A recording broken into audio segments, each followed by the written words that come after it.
Hello and welcome to another amazing part of What If Deku Had the Power of Rogue? Chosen One 123 wrote this amazing story.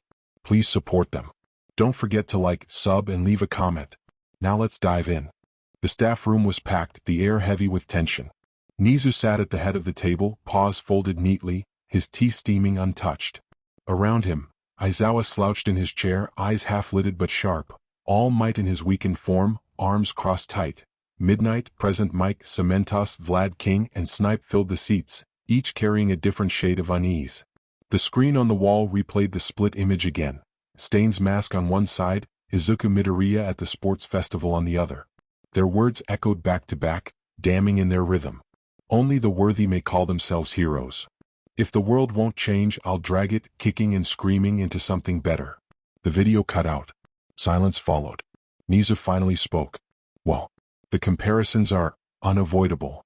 President Mike exhaled sharply. Unavoidable? It looks like the kid and the hero killer rehearsed their speeches together. Don't, Aizawa muttered, voice low. He's not Stain. Snipe adjusted his hat. Maybe not, but the public doesn't know that. All they see is a kid with a quirk that screams villain, making the same promises a killer did. Midnight slammed a hand on the table. Come on. That's Midoriya we're talking about. Kid's been through hell, yeah, but I've seen the way he moves. It's to save people. That's not villain work, that's hero work. All Might's voice cut sharp, trembling under its weight. You see him at the exam. You didn't see him at USJ.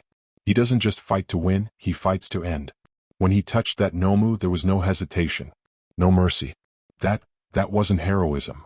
Cementos leaned forward, tone steady but heavy. And yet it saved lives. Eraserheads, Hikari's, others. If he hadn't done it, none of them would be sitting here today. Vlad King looked between them, brow furrowed. So what? We applaud him for killing. No, Aizawa snapped, sitting up straighter. You recognize that he's surviving in a system stacked against him. You treat him like a student, not a subject. His eyes flicked toward Nizu. Not whatever those government vultures keep trying to make him into. All Might's jaw clenched. And if that's what he already is? A weapon waiting to turn? What then, Eraserhead? The room bristled. Nizu's voice cut through the tension, calm but sharp. Enough. You've all seen the same child I have. Yes, Midoriya is dangerous. Yes, he has potential to inspire as much fear as hope. But that is precisely why he must remain here, under our guidance, not theirs. Vlad King folded his arms. And when he slips? Then we catch him, Aizawa said flatly. All Might's hands trembled where they gripped the table. Or we stop him. The silence after that was suffocating. Nizu's whiskers twitched as his eyes scanned the room. This is not a debate of what-ifs. This is strategy. Izuku Midoriya is already at the center of the storm. The question is simple. Will UA help shape what he becomes, or will we leave him for the world to devour? No one answered.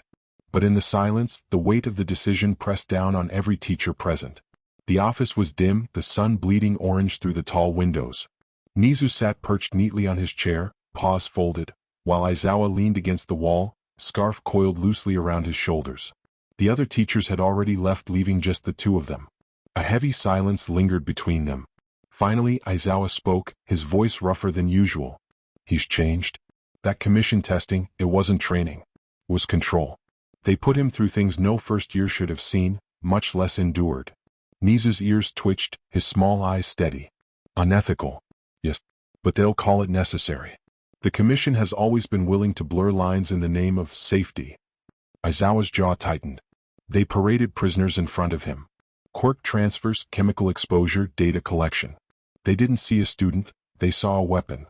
Nizu tapped his paw softly against the desk. And now? Aizawa exhaled slowly. Now he doesn't trust them. Less faith in the commission. Less faith in the entire system. He rubbed his temple, the weight of it dragging his shoulders. And I can't blame him. They're making him into exactly what they're afraid of. Nizu's eyes gleamed faintly in the fading light. Fear shapes futures, Shota. If the system insists on treating him as a monster, he may start to believe it. That is what worries me most. The silence grew heavier until the office door creaked open. Izuku stood in the doorway, gloves tucked into his belt, hood low over his eyes. Hikari lingered just behind him, quiet but steady at his side. He cleared his throat, his voice low but firm. Principal Nizu. Aizawa-sensei. I wanted to ask something. Both men turned toward him. Izuku's gaze flicked briefly to Hikari, then back. It's been years since my mom. I've been thinking about her a lot lately. I'd like to visit her grave tomorrow with Hikari. For a moment, neither spoke. Then Nizu inclined his head softly. Of course, Midoriya. That's a reasonable request. Aizawa's single eye softened just slightly. We'll go. Ms. Joke and I will take you both. L. Izuku nodded once, his voice quiet. Thank you. He stepped back into the hall, Hikari following. The door clicked shut behind them. Aizawa watched it for a long moment before muttering under his breath. The system might cage him, but it won't keep him from remembering who he is.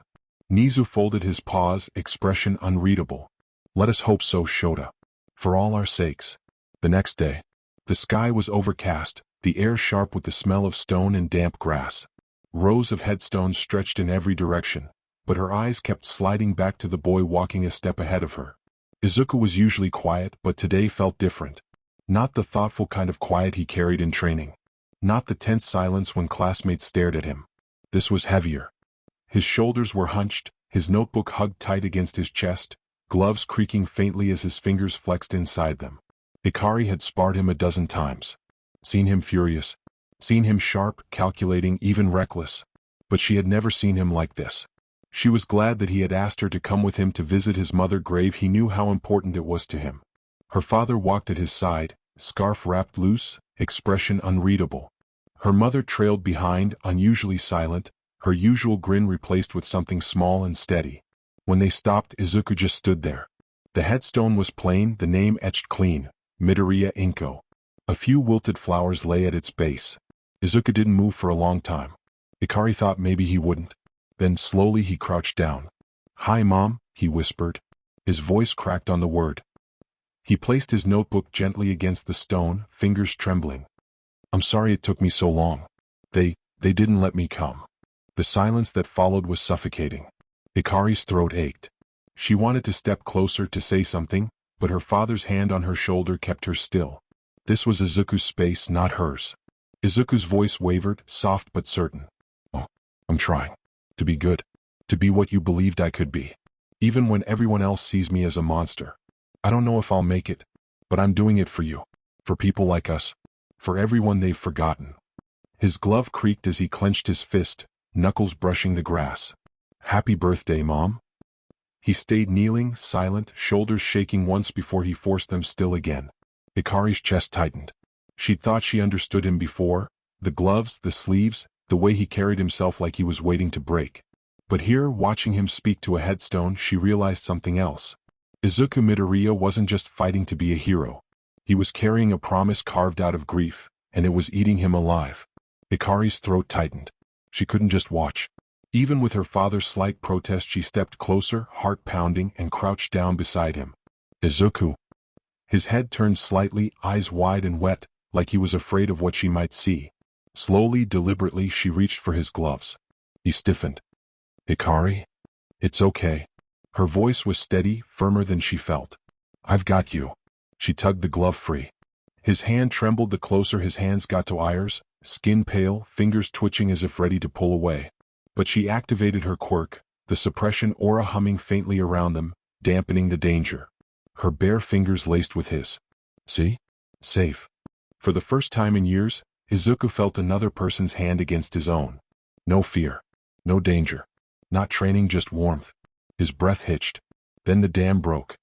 He collapsed into her, forehead pressing against her shoulder, sobs tearing free like he'd been holding them for a lifetime. His grip crushed hers, desperate, as though if he let go, she'd vanish too. Hikari wrapped her other arm around him, holding tight, steady. It's okay, she whispered fiercely. You're not a monster. You're just a boy who misses his mom. And you don't have to carry it alone anymore. His cries were muffled against her, ragged, raw, years of grief spilling out in the one moment he could finally be touched without fear. Behind them, her father stood in silence, scarf shifting faintly. Her mother's arms were crossed, her eyes bright but quiet, giving them space. Hikari didn't let go. She held his hand bare against hers until his shaking began to ease. For Izuku Midoriya, it was the first time in 4 years that he had cried in someone's arms, and believed for even a moment that he was safe. The car was quiet, the hum of the engine filling the silence. Aizawa drove, eyes fixed on the road, scarf draped loosely around his shoulders. Emi sat in the passenger seat, uncharacteristically still, arms folded. In the back, Izuku sat pressed against the window, Hikari beside him, their hands no longer touching but the memory of it still warm between them. For a while no one spoke. Then Izuku cleared his throat, voice low. "Can we stop somewhere first?" Aizawa glanced at him in the rear view. "Where?" Izuku's eyes stayed on the window, on the blur of the city sliding past. "The bridge. Near 6th Ward. Lived there. For almost a year." The car went quiet again. Emi turned, frowning softly. Hikari blinked, her chest tightening. Aizawa's expression didn't change, but his hands tightened on the wheel. "Fine. We'll stop." The car rolled to a slow stop. The bridge loomed overhead, concrete dark with stains, graffiti crawling up the supports. Beneath it, the shadows still stretched like a cave, littered with old blankets, broken bottles, a burned-out trash can. Izuku climbed out first, pulling his sleeves down as he walked ahead. His footsteps crunched against gravel and glass. Hikari followed, heart pounding, while her parents lingered near the car, giving space but keeping watch. "This is it," Izuku murmured. His voice was hollow. "This is where I stayed. Where I ate. Where I waited for school to end every day." He pointed toward a corner, a patch of wall still scorched faintly. "That's where I kept warm when winter hit. That pile over there? I used to hide my notebooks there. Thought if someone stole my food, at least they wouldn't steal my dreams too." His laugh was brittle, echoing under the concrete. Hikari's throat ached. She looked at the old burn marks, the trash, the faint shape of someone's life carved into neglect. "Izuku." He shrugged, pulling his gloves tighter. "It's not much, but it's mine. It kept me alive." Then his voice hardened, trembling but fierce. "And it's why I said what I said. Why I'll never stop saying it. Because nobody should have to live like this. Not the quirkless. Not the outcast. Not anyone." The silence that followed was heavier than the shadows. Hikari stepped forward, reaching out. Her hand hovered for a second, then she laced her fingers through his gloved ones, squeezing tight. He looked at her, startled, then down at their hands. For the first time today his lips twitched upward just a little. Izuku's words trailed off into the silence, the shadows swallowing them. Then, from deeper beneath the bridge, came the scrape of movement. A frail voice called out. "That you, kid?" Izuku froze. His eyes widened. "Mr. Sato?" An old man shuffled into view, his back bent, clothes ragged but familiar. His face was grizzled, his hands calloused, the lines deeper than Izuku remembered. But the eyes, sharp, tired, still alive, hadn't changed. "Well, I'll be damned," the man muttered, squinting. "Thought you were long gone." Izuku's chest tightened. He hurried forward, stopping just short of touching him. "I'm still here. I made it into UA." Sato barked a laugh that dissolved into a cough. "UA? Guess miracles still happen." His gaze flicked to Hikari, then back to Izuku. "And you brought company. That's new." Hikari stepped closer, bowing slightly out of instinct. "I'm Hikari Aizawa. It's good to meet you." The old man gave her a long look before grunting. "Sharp eyes. You'll need him if you're sticking around this one." Izuku's lips twitched, but the faint smile vanished when he glanced around. "Where's Mrs. Tanaka? She always brought soup at night." The old man's expression fell. For the first time his voice softened. "She's gone, kid." Izuku's stomach dropped. "Gone?" Sato nodded slowly. "Police and heroes came through a few months back. Confiscated everything she had, said the meds she was using weren't licensed. Illegal, they called it. Only thing that was keeping her alive." He shook his head, eyes hard. "She didn't last a week without them." Izuku's fists clenched in his sleeves. The air under the bridge seemed to crush down around him. "She kept you fed," the old man continued quietly. "Kept all of us going. And they took even that." Izuku swallowed hard, voice breaking. "She didn't deserve that. None of you do." Sato looked at him for a long moment. "That's the world, kid. Doesn't care about the ones it throws away. You're one of the few who crawled out." Izuku's voice steadied, even as his hands trembled. "Then I'll change it. For her. For you. For everyone still stuck under bridges while the world pretends you don't exist." Hikari's hand slipped into his again, firm, grounding him. She said nothing, she didn't need to. Izuku stood in silence for a long time, his chest tight, his mind replaying the soup lady's smile, her warm hands passing him bowls under this very bridge. Gone because the system decided her survival was illegal. Slowly he reached into his pocket. A small wad of crumpled bills, all the money he had left. He pressed it into Mr. Sato's palm, then shrugged off his jacket, the one he'd been wearing since the start of the semester. He draped it gently over the old man's shoulders. "You need this more than I do," Izuku said, voice rough but steady. Sato blinked at the weight, at the gesture. "Kid." "No." Izuku's gloves creaked as his fists clenched. His eyes burned, but not with tears this time. With fire. "I meant what I said. Nobody should have to live like this. Not you. Not her. Not anyone. I don't care if the world calls me a monster, a villain, or something worse. I'll save people like us. I'll tear the system apart if I have to. I swear it." The silence under the bridge was heavy, broken only by the distant rumble of cars overhead. Then, slowly, Mr. Sato pulled the jacket tighter around himself. His tired eyes met Izuku's, not with pity, not with cynicism. With something harder. Something brighter. "Then hear me, Midoriya Izuku," he said, voice rasping but strong. "Whatever you become, hero, villain, or something more, I'll be part of it. If you rise, I'll rise with you. If you fall, I'll fall too. You fight for us and I'll follow you to the end." Izuku's breath caught. His vow had been answered. Hikari's hand squeezed his again, silent but certain. For the first time, Izuku felt it settle in his chest. Not just a promise he made to himself. A promise the forgotten were already binding themselves to. He wasn't just carrying his mother's memory anymore. He was carrying people. Behind them, Aizawa and Emi exchanged a quiet look. Emi's jaw was tight, but her eyes were soft. Aizawa just sighed, scarf twitching faintly in the breeze. The next day, the gym was quiet, save for the steady rhythm of Izuku's breath and the clink of weights. Morning light slanted through the high windows, painting long streaks across the floor. For once, he wasn't hiding under long sleeves. Just a black tank top, his gloves set aside on the bench. His arms trembled as he finished another set, sweat rolling down his back. Training helped keep the thoughts away, but only for a while. The door creaked open. "I figured you'd be here." Hikari stepped in, hair tied back, shorts and a tank top replacing her usual uniform. She looked more relaxed than usual, but her eyes, sharp and green-gold, never missed a thing. Izuku sat up quickly, grabbing for his gloves before stopping himself. "Hikari, I didn't think." "You never do when it comes to breaks," she teased softly, walking closer. He looked down at his hands, flexing them nervously. The words came out before he could stop them. "I want more. I want to hug you like I did yesterday. I want to feel your skin on mine. I want to hold you." Hikari tilted her head, studying him. "Yesterday I was scared," he admitted, voice low. "Even now after everything. I'm scared I'd hurt you." For a moment, neither spoke. Then Hikari stepped right in front of him, her presence steady as stone. Without a word, her eyes flickered green, her suppression aura spreading over him like a soft blanket. "Now you don't have to be." Izuku froze. His throat tightened. Slowly, hesitantly, he reached out, bare hands trembling. And for the first time in years, he wrapped his arms around someone without fear. The hug was awkward at first, too tight, desperate. But Hikari didn't pull away. She leaned into him, arms circling his back, her voice muffled against his shoulder. "See? Safe." Izuku's chest shook as the breath he'd been holding for years finally broke free. He didn't cry this time, not like last night, but the weight in his arms, the simple human warmth, felt like the beginning of something he thought he'd lost forever. "Thank you," he whispered. Hikari squeezed him tighter. "Anytime, Midoriya."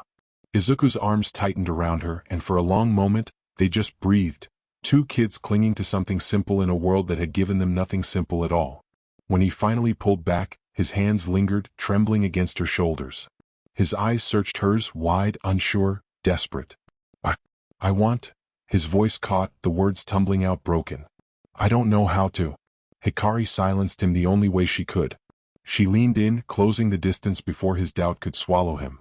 Their lips met, soft and tentative, tasting of salt and sweat, but real. For a second, Izuku froze, then melted, the fear unspooling as he let himself return the kiss. It wasn't long, just a brush of warmth and trembling breath, but it was enough. Enough to tell him he wasn't alone. Enough to tell her that the boy the world called dangerous was still human under it all. When they pulled apart, Hikari's smile was small but fierce, her eyes still glowing faintly green. "See? Still safe." Izuku's chest ached, but for the first time in years it was a good ache. His lips curved into the faintest smile. "I could get used to that." Hikari nudged his shoulder, teasing to cover the blush rising in her cheeks. "Careful, Midoriya. I don't spar gently, and I don't kiss gently either. Izuku laughed, a small cracked sound but a laugh nonetheless. And for that morning, under the pale gym lights, the boy who had lived under a bridge and the girl who carried her father's shadow carved out something neither of them thought they'd get to have. A moment that belonged just to them. The days blurred together, classes, training, drills. But for anyone watching closely, something had changed. Izuku still wore his long sleeves and gloves. He still kept his head down when whispers followed him. But now Hikari was never far from his side. When they sparred, she was the one who pulled a smile out of him. When he faltered in written lessons, she slid her notes across without being asked. When Bakugo spat insults across the classroom, Hikari's glare alone was enough to make him snarl and back off, if only for a moment. And when they walked to lunch, when they studied in the common area, when they left training at night, their shoulders brushed just a little too often to be accident. Her hand lingered on his sleeve longer than necessary. His eyes softened whenever they met hers. They hadn't said the word, but everyone could see it. Uraraka leaned toward Tsuyu at lunch, whispering as Izuku slid half his rice bowl toward Hikari without hesitation. They're kind of cute together, right? Tsuyu blinked once. It's logical. He needs someone who doesn't fear him. And she doesn't.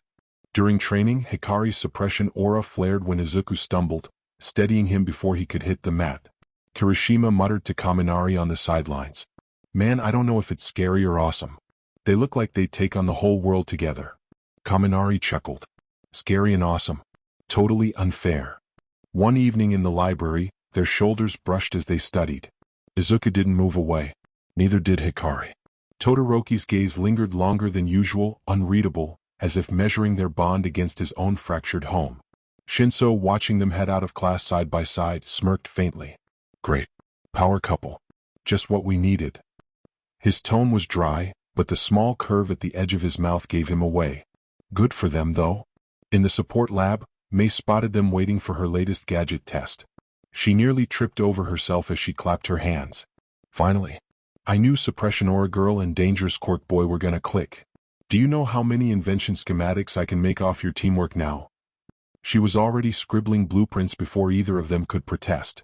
Even the teachers noticed. Present Mike leaned back in the lounge chair, arms behind his head and grinned too wide. Yo show. Kids finally got a partner in crime? Study buddy. Aizawa didn't even look up from his grading. Don't? One word, flat as stone. The silence after shut Mike down, but the smirk stayed on his face. During homeroom, Aizawa's eyes slid toward where Izuku and Hikari sat just a little closer than most. His expression didn't change, but his gaze lingered longer than usual. Not disapproval. Not approval. Just a silent calculation, weighing whether this bond would anchor Midoriya or make his fire burn hotter. That afternoon, Midnight leaned in the doorway of the training hall, arms crossed, grinned sly as she watched Hikari casually hook her arm through Izuku's on their way out. Well, she purred loud enough for Aizawa to hear across the mats. Looks like young love blooms even in our gloomy homeroom. Hikari flushed. Izuku nearly tripped over his own boots. Aizawa's glare was sharp enough to cut steel. Midnight just laughed. That evening, as students filtered back to the dorms, Ms. Joke caught Aizawa watching the two of them again. She bumped her shoulder into his with a grin big enough to split her face. Oh show. Our little girl and Midoriya, huh? You have to admit they're adorable. She wiggled her eyebrows, practically vibrating with energy. Aizawa sighed, scarf tugging faintly at his neck. I see it. Doesn't mean it won't cause trouble. Ms. Joke's grin softened, though her eyes still sparkled. Trouble, shrubble. They're kids. They're allowed to feel things. And if anyone deserves someone who believes in him, it's that boy. Plus, she jabbed a finger at his chest, you know she gets her stubborn streak from you. Aizawa muttered something under his breath but didn't argue. His silence said enough. A few days later, Aizawa and Ms. Joke pulled the two of them aside after class. All right, sit. Ms. Joke chirped, plopping herself on the edge of a desk and kicking her feet like she was about to tell a ghost story. Izuku and Hikari exchanged nervous looks and sat. This isn't detention, she said, leaning forward conspiratorially. This is the talk. Izuku's face went pale. The talk. Hikari groaned. Mom? Aizawa cut in, voice flat. Rules? Not jokes. Fine, Ms. Joke said, waving him off. Then she looked back at them, her grin still wide but her tone sharper. We're not against you two. But this is still UA and you're still students. So, no PDA in the halls, No skipping training to stare into each other's eyes, and absolutely no letting this get in the way of your judgment. Izuku nodded quickly. Why yes ma'am. Hikari rolled her eyes but muttered, we get it. Ms. Joke leaned forward, resting her chin in her hands, smile softer now. Well, I'm happy for you. Really. Midoriya, you're good for her. And Hikari, she glanced at her daughter. He needs someone who sees him as more than that scary quirk. That's huge. Aizawa crossed his arms, closing it off with finality. Don't make me regret allowing this. Translation, Ms. Joke chimed in, bouncing off the desk. We care about you. Don't screw it up. Izuku and Hikari shared a glance, cheeks burning, but nodded together. Soon enough everyone knew they were together, even the media. Yet for Izuku, it didn't matter what others thought. What mattered was that when Hikari's hand brushed against his, when she activated her quirk so he could feel even the smallest sliver of safe contact, the weight in his chest eased. He still carried the vow to his mother. He still burned with the fire of his bridge promise. But now he carried something else too. Someone who believed in him. Someone who didn't look at him like a villain. And that was enough to make him feel like he could keep going. UA rooftop, lunchtime. The roof was quiet, a welcome escape from the stairs and the whispers below. Izuku sat cross-legged with his lunch tray, gloves off only to unwrap his food. Hikari leaned against the railing, legs dangling over the edge, hair caught in the midday breeze. For a while it was almost normal. Then the shouting started. At first it was faint, drifting up like smoke. Then it grew louder, a wave of voices rising from the front gates of UA. Izuku's hand froze around his sandwich. Hikari glanced down, eyes narrowing. Two crowds pressed against the barriers outside the school. One side waved signs with ugly words scrawled across them, villain in training. Dangerous.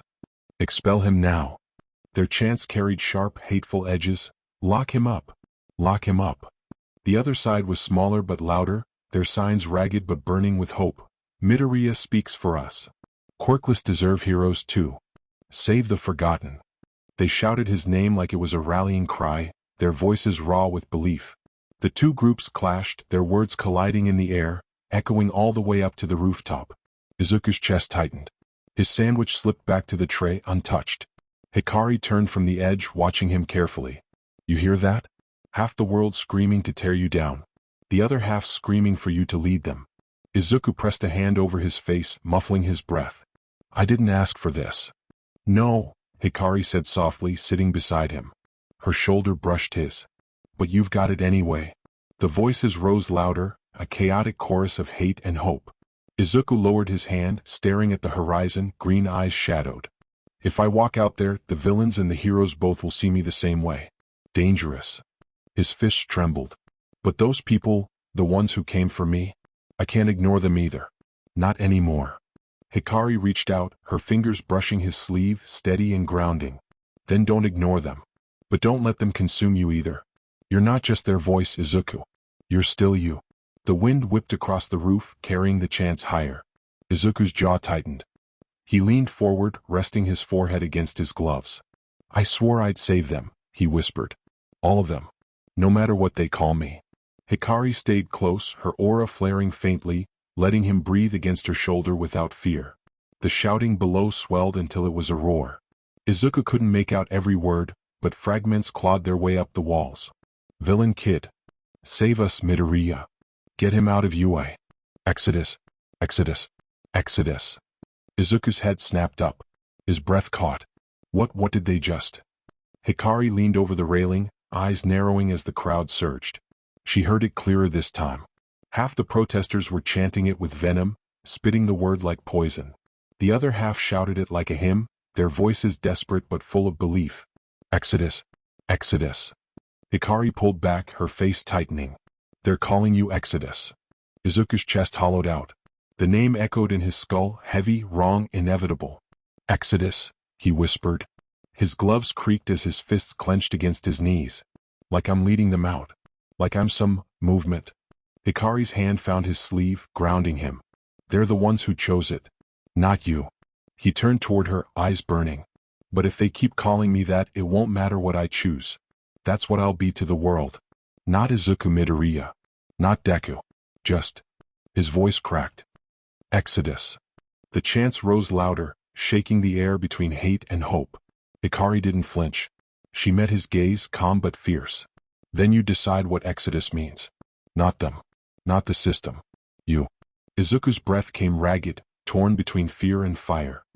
He looked back at the horizon, at the shadows of people pressed against the gates below. For the first time he whispered it aloud, tasting the weight. Exodus. Faculty room. The live security cameras showing the chaos outside the gates on a loop. Two crowds colliding against the barricades, chants spilling over one another until it was hard to tell which side was louder. Villain kid. Save us, Midoriya. Exodus. Exodus. Exodus. The sound rattled even through the speakers. Exodus. Midnight repeated slowly, arms folded tight. They're calling him Exodus now. Cementos exhaled through his nose, his massive hands curling against the table. A name that isn't his. Forced on him. Dangerous either way. Dangerous is an understatement, Snipe muttered, hat shadowing his eyes. A 10-year-old accident, and suddenly the kid's a figurehead for both sides of a culture war. That's not a student anymore, that's a political powder keg sitting in our classroom. Present Mike slammed a hand against the table. He's still a kid. A kid who didn't ask for any of this. You hear me? They're twisting him into something he's not. All Might, in his shrunken form, stared at the screen. His lips pressed tight, his hands shaking faintly. Or maybe he's becoming exactly what they say. You saw him at USJ. You saw him at the festival. He doesn't hesitate to end fights. He doesn't hesitate to end opponents. Aizawa cut in, voice rough. He doesn't hesitate because he knows hesitation gets people killed. He saved my life. He saved Hikari's. You don't get to strip that away because it scares you. Scares me? All Might's voice snapped louder than he meant. He terrifies me. You don't understand. Enough. Nizu's calm voice sliced through the rising noise. He sipped his tea, unbothered, eyes sharper than ever. Whether we like it or not, the name has taken root. Midoriya Izuku has become Exodus in the public eye. A symbol. Symbols are far more dangerous than quirks. The room went still. Midnight frowned. So what do we do? Keep him locked inside? Pretend the world isn't already writing his story for him? No. Nizu set his cup down gently. We guide him. We monitor him. And above all, we ensure he doesn't face this storm alone. Because if we abandon him, he will become exactly what the world fears. And then Exodus will not be a student of UA. Silence settled heavy. No one argued. Not even All Might. The rooftop wasn't silent, not with the chants drifting up from the gates like a low storm. Exodus, Exodus, Exodus. Izuku had already looked once, leaning over the railing with Hikari at his side. He'd seen the signs, villain in training, save the forgotten. Heard the sound of punches and quirks in the crowd like a wound being pulled apart. He'd seen Present Mike and Aizawa moving to stop fists from flying, Midnight calling orders as Cementos raised barricades. It had twisted his stomach into knots. But Hikari had caught his sleeve before he could spiral. Not now, she'd murmured. Not for them. Right now's for you. So they had stepped back. Now Izuku lay stretched across the bench, his head resting in her lap. Hikari's quirk hummed steadily, wrapping him in its quiet aura while her fingers threaded gently through his messy hair. His hands rested low, brushing her calves absent-mindedly, clinging like an anchor. The voices below still clashed, still pulled at him, but here the world felt distant. Izuku exhaled, eyes on the sky. They're fighting down there, and I'm just here. Hikari's fingers stilled for a beat, then moved again. Good. You don't owe them every second. Let the pros break it up. You, she tugged a lock of hair lightly, teasing, you deal with being you. He huffed a laugh, one hand tightening on her calf. You always make it sound simple. Because it is. She leaned over just enough for him to catch the curve of her smile. You're Izuku first. Exodus second. Don't forget that. He shut his eyes, letting himself sink into the hum of her quirk and the rhythm of her touch. For the first time that day the chants faded. The rooftop door creaked open. Figures you'd be hiding up here. Shinso strolled across the gravel, hands shoved in his pockets, eyes flicking between them. His tone was dry but his smirk betrayed him. Whole world's about to riot over you, Midoriya, and you're up here using her lap as a pillow? Bold move. Izuku sat up too quickly, face flushing red. I wasn't, we weren't. Shinso raised a brow. Relax. I'm not the morality police. Honestly? Good for you. You deserve someone who actually calms you down before you combust. Hikari arched an eyebrow. That's your idea of supportive? Hey, Shinso said, shrugging. Sarcasm's the only way I know how to say, I'm glad for you. Don't make me spell it out. Izuku blinked at him, then let out the smallest laugh, quiet but real. For once, the rooftop didn't feel like an escape. It felt like the start of something steady. Later, the teachers sat in uneasy silence. The protest had finally been dispersed, but the chants still seemed to echo through the walls. Exodus, Exodus. Nizu set down his teacup, eyes glinting. We can't ignore this any longer. Cementos leaned forward. Ignore what? That the public's tearing itself in half over a boy? That half of them want him locked away and the other half want him crowned their savior. Midnight crossed her arms. And you're suggesting what, exactly? We roll him out like some PR stunt. Nizu's whiskers twitched. Not a stunt. A press conference. Direct, transparent, controlled by us. Not left to the media to spin unchecked. A heavy pause. Snipe tilted his hat. You really think throwing the kid into a lion's den of reporters is gonna calm things down? He's not ready for that kind of heat. All Might's gaunt form was hunched, arms crossed tight. His voice was gravel. I agree. The boy doesn't need more pressure. He needs distance. Shield him from the spotlight until it dies down. Aizawa lifted his head, eyes narrowed. It won't die down. It's too late for that. If you hide him, you feed the narrative that he's dangerous. If you push him forward, you risk him saying something the public can't unhear. President Mike tapped the table nervously. Kid speeches already light fires show. You really think a press conference ends with everyone singing Kumbaya? Nizu smiled faintly. Of course not. But silence is more dangerous than words. Right now, he's a blank canvas being painted by fear and rumor. Better we let him speak, and paint some of it himself. Midnight frowned. And if he slips? If he says something too raw, too close to what Stain said?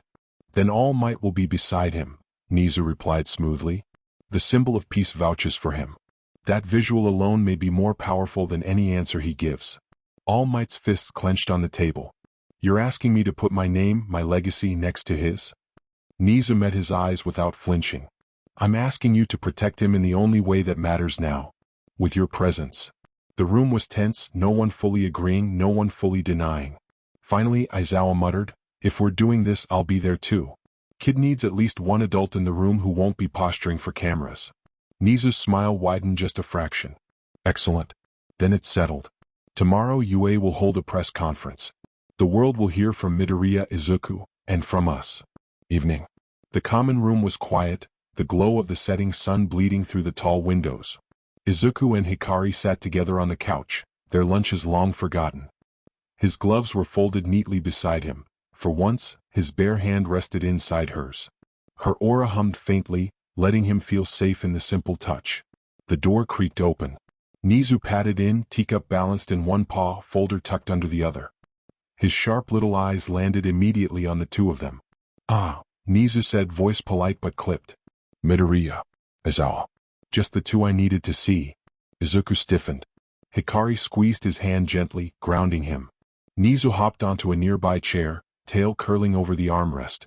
Tomorrow we'll be holding a press conference. It's time we address the protests, the name Exodus, and your place here at UA. Izuku's throat went dry. He sat up straighter, still gripping Hikari's hand. Nizu glanced at her, then back at Izuku. May I speak to you alone, Midoriya? For a moment, Izuku didn't answer. His eyes flicked to Hikari, then back to Nizu. His voice came out low but firm. No. Whatever you say to me, you can say to her. He tightened his grip on her hand, knuckles white. She's the only person who's ever seen me as more than what the world calls me. If I'm going to stand in front of everyone tomorrow, I want her to hear it too. Nizu's whiskers twitched. He studied the two of them for a long, silent moment, their joined hands, the set of Izuku's jaw, the unshaken way Hikari met his gaze. Finally, Nizu inclined his head, sharp smile curling back into place. Very well. Then let us speak, all three of us. Tomorrow the world will listen. Tonight, I need to know which Midoriya Izuku intends to show them. Morning of the press conference. Izuku stood stiff in front of the mirror, wrestling with his tie like it was another training exercise. The knot came out crooked again, too tight on one side. He groaned, tugging at it. A soft laugh came from behind him. You're hopeless. Hikari stepped closer, dressed sharp in her uniform jacket but with her hair loose, strands brushing her shoulders. She slipped between him and the mirror, her hands brushing his as she took the tie. Relax, she teased, eyes glinting. If I leave you like this, they'll think Yue let a feral gremlin onto the stage. Izuku flushed, scratching the back of his neck. I'm not. I never had to. Shoo, she said, tugging him by the tie until he leaned down slightly. Her fingers moved deftly, looping the fabric, pulling it snug in seconds. She smirked. See? Not so scary. He watched her the whole time, his heart pounding. Everything's scary when it's in front of the whole world. Hikari's smirk softened. She slid her hands up, flattening the tie against his chest, then lingered there, her palms warm even through the fabric. Then don't look at the whole world. Look at me. Izuku swallowed hard, caught in her eyes. His voice was barely a whisper. What if I mess it up? Then you'll still be mine, she shot back without missing a beat. A sly grin tugged at her lips. Besides, you're kind of hot when you're flustered. His face went scarlet. Hikari. She leaned in close, tilting her head. You're ready, Izuku. Whether you believe it or not. And if you forget, I'll remind you. He couldn't help it. The tension, the nerves, the fire in her voice. He leaned in. She quickly activated her quirk. Their lips met, soft but sure, her hands sliding up to cup his jaw as his arms circled her waist. The kiss lingered just long enough to steady him, his nerves replaced by something warmer, fiercer. When they broke apart, both were smiling, breath mingling. Hikari tapped the knot of his tie. Perfect. Now go show them who you are. They stood there for a minute enjoying each other's presence. Izuku felt the warmth of her skin on his, but no rush of memories, no dangerous pull of life or quirk. Her suppression aura was there, subtle but steady, wrapping around him like a shield. Hey, Izuku said softly, his voice trembling but steadying with each word. Hikari tilted her head, eyes glinting. Yeah. He swallowed, his hands tightening at her waist. After this is over, after the press conference, we're already dressed up. Maybe we could, His face went red, but he held her gaze. Go on a date? Her lips curved into a sly smile. You're asking me out right before you face half the country? I figured if I survive the wolves, he murmured, I should at least get to celebrate with you. Hikari laughed under her breath, then tugged lightly at his tie, pulling him in again. Deal. But only if you make it through without fainting. I'll do better than that, Izuku said, surprising himself with how firm it sounded. I'll make it through because you're here. Her eyes softened. She leaned in, letting her aura hum between them as their lips met again. Skin to skin, safe, nothing to fear. When they parted, she whispered against his mouth. See. With me you don't have to hold back. Izuku's chest ached in the best way, and for the first time that day, he smiled without hesitation. Then I'll hold on as tight as I can. Together, still hand in hand, they turned toward the door. Beyond it, the chance of exodus rose like a storm. But here, with her aura steady around him, he felt ready. Yue Auditorium. The auditorium was packed. Rows of reporters, their cameras flashing, voices murmuring like a rising tide. Outside the building, the chants of protesters, both against and for Izuku, still echoed faintly, rattling the walls. Behind the curtain, Izuku stood stiff in his pressed shirt and tie, gloves snug on his hands. Hikari had slipped him one last squeeze before letting go, her aura lingering like a phantom against his skin. Now it was just him, the heat of the lights and the weight of the world. Nizu stood in front of him, a stack of papers in his paw. His tone was calm but sharp. Remember, Midoriya. Stick to the script. Speak clearly, keep your answers short, and if a question feels like a trap, defer to All Might. Izuku nodded quickly, his throat dry. All right. Stick to the script. Follow All Might's lead. From the corner, Aizawa muttered, arms crossed. Don't let them bait you, problem child. They're not here for the truth. They're here for a headline. All Might, in his shrunken form but wearing his broad suit, placed a heavy hand on Izuku's shoulder. His voice was steady but his eyes were tight. I'll be with you the whole time. If you're unsure, just let me answer. Understood. Izuku glanced up at him. There was something in All Might's gaze, not just concern but fear. Fear of him. Understood, Izuku said, his voice quieter. The stagehand signaled. Nizu's ears twitched. It's time. On stage, Nizu stepped to the podium first, his small frame commanding more authority than anyone else in the room. He lifted a paw and the crowd hushed. Good morning, he began, his voice smooth. I am Principal Nizu, head of UA High School. In recent weeks, one of our students has become the subject of much public attention and debate. Today we will address those concerns directly with full transparency. He gestured toward the curtain. Allow me to present Pro Hero All Might and Midoriya Izuku. The lights hit like fire as the curtain drew back. Cameras flashed wildly. Reporters shouted questions before the trio had even reached the podium. Izuku's stomach nodded, but he stepped forward anyway, Nizu's words and Hikari's touch echoing in his chest. The curtain swept aside and the storm broke. Flashes lit up the auditorium. Reporters shouted over each other, cameras clicking in rapid-fire bursts. All Might straightened his suit and waved with practiced ease, his old smile plastered into place. Izuku followed a step behind, stiff, his shoulders squared like he was bracing for a fight rather than a crowd. They reached the podium together. Nizu slid back, letting the two of them take the spotlight. All Might leaned toward the mic first, his baritone booming even in his smaller form. Good morning, citizens. I am here today alongside one of our promising students, Midoriya Izuku, to assure you that UA is as strong, safe, and dedicated as ever. The cameras flashed brighter.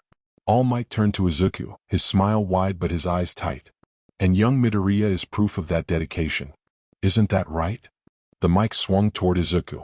Izuku froze for a heartbeat, feeling every lens on him. His gloves creaked as he gripped the podium. If that's what you think. A murmur rippled through the crowd. Reporters exchanged quick looks. All Might's smile faltered just slightly. He leaned in, lowering his voice, but not low enough to escape the microphones. Stick to the script, Midoriya. Izuku turned his head, meeting his gaze directly. I said I would. His voice was flat, lacking warmth, and it carried just enough bite that the cameras picked up on it. The silence between them lasted a second too long. The press smelled blood. Hands shot up. Voices shouted over one another. Midoriya, do you and All Might disagree? Is there tension between you two? Do you resent the symbol of peace? Nizu's whiskers twitched, but he stayed silent, letting the moment hang. He wanted to see how Izuku handled it. Izuku exhaled slowly, his eyes dropping to the mic. His voice came out steady, but the room could feel the steel underneath. I don't resent anyone. I just want to be heard as myself. The flashes erupted again, capturing the space between the symbol of Pecan the boy already being called Exodus. The noise died for a moment as one reporter, a woman in a sharp blazer, raised her voice above the others. Midoriya, she called, you've spoken about wanting to be a hero? All Might is Japan's symbol of peace. Is he your hero? And what is it like being taught directly under him? The room hushed instantly. All eyes turned. Even All Might, who had been holding his smile like a shield, shifted uncomfortably.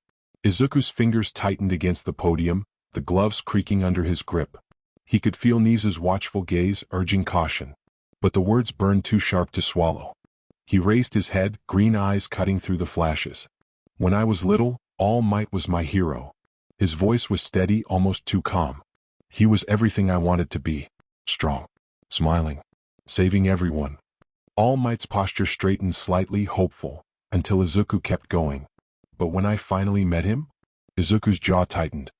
He told me I couldn't be a hero, that I didn't have what it takes, that the best I could do was stay out of the way. A sharp gasp rippled through the room. Cameras clicked furiously. All Might's smile faltered completely. His throat bobbed, his eyes flicking to Nizu, then back to Izuku. Midoriya. Izuku didn't look at him. He stared straight into the cameras. So what's it like being taught by him now? Awkward. Painful. Because no matter what I do, I know he doesn't see me as a student. He sees me as a mistake he can't fix. The auditorium erupted. Reporters shouted over each other, their questions crashing together. Did All Might really say that? Do you believe he still thinks you're dangerous? Do you want him as your teacher at all? Nizu tapped the mic sharply, his voice calm but cutting through the chaos. One at a time, please. The reporters' voices hit like a storm. Did you really tell him that? Do you think Midoriya is a danger to your students? Is this why he's being called Exodus? Do you regret rejecting him? All Might stepped forward, his wide frame blocking the flashes for a moment. His usual booming confidence faltered. The crowd could see the tension in his shoulders, the way his fists clenched against the podium. His voice cracked before he caught himself, forcing it steady. I have spoken harshly to Midoriya in the past. That much is true. The crowd leaned forward, hungry. All Might's eyes flicked to Izuku, then back to the cameras. But it was never my intention to crush his spirit. I feared for him. I still fear for him. His quirk, it is unlike anything I have ever seen. Dangerous, yes, but only because of what it can do, not because of who he is. The flashes erupted again. So you admit you told him he couldn't be a hero? Another reporter pressed. All Might's jaw tightened. I admit I was wrong in how I spoke. But my concern remains. Midoriya's quirk is powerful, unpredictable, and yes, frightening. I worry about how it will shape him. That doesn't mean I see him as a mistake. It means... He paused, his voice dropping. It means I see him as a boy carrying a burden too heavy for any child. Murmurs rippled through the crowd. Some sympathetic, some skeptical. Izuku's hands trembled at his sides. For a moment, he almost spoke, but Nizu smoothly stepped forward, lifting his paw to the mic. That will be addressed in due time. Let's remember this is a press conference about safety and transparency, not personal grudges. But the cameras had already captured it. The room was still buzzing with All Might stumble when Nizu padded forward, raising a paw toward the mic. His voice was as smooth as silk, cutting through the noise with practiced ease. Ladies and gentlemen, allow me to clarify, Nizu said, smiling pleasantly. UA High School has always stood for transparency, growth, and the belief that any student can rise above their circumstances. Midoriya Izuku is no exception. He is under our guidance, supported by our teachers, and like all our students, being prepared to serve society responsibly. He gestured lightly toward Izuku, the very picture of composure. Let us not reduce a child to labels or whispers.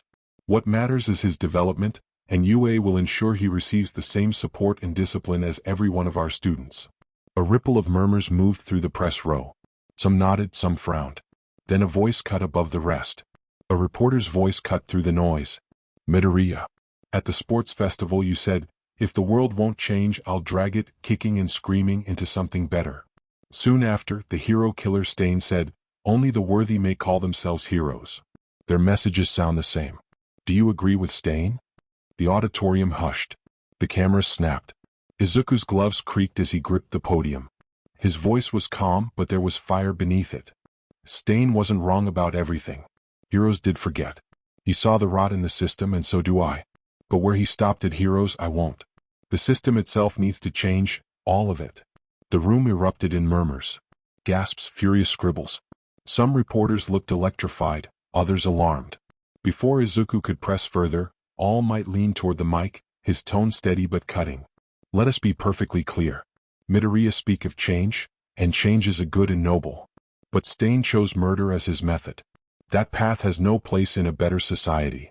The words landed like stone, shutting the room down without leaving Izuku room to respond. Izuku's jaw tightened. His shoulders stiffened, a flicker of irritation in his eyes as he looked sideways at All Might. But he said nothing. He let it hang. A reporter in the second row leaned forward, voice carrying over the crowd.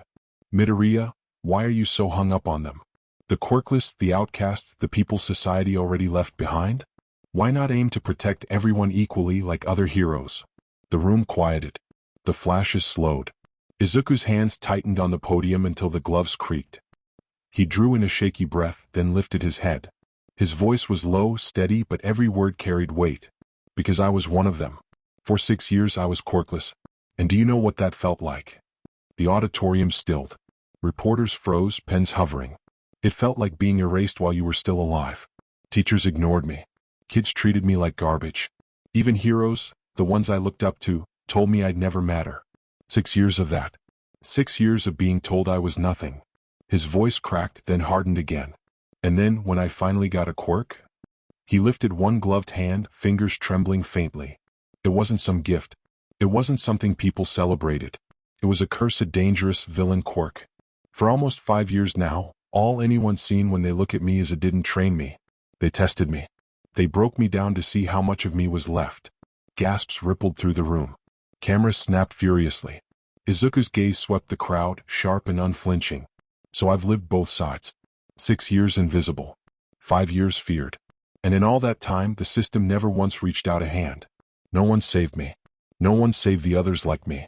We saved ourselves if we survived at all. His voice dropped, softer but cutting like steel. That's why I can't let it go. Because I know exactly what it feels like to be forgotten. And I'll never let anyone else live through that if I can help it. The silence that followed was suffocating. Some reporters looked shaken, others skeptical, but all of them were listening. All Might stepped forward suddenly, his voice firm but measured, just sharp enough to cut without sounding like an attack. Midoriya speaks from pain, yes. But let's be absolutely clear.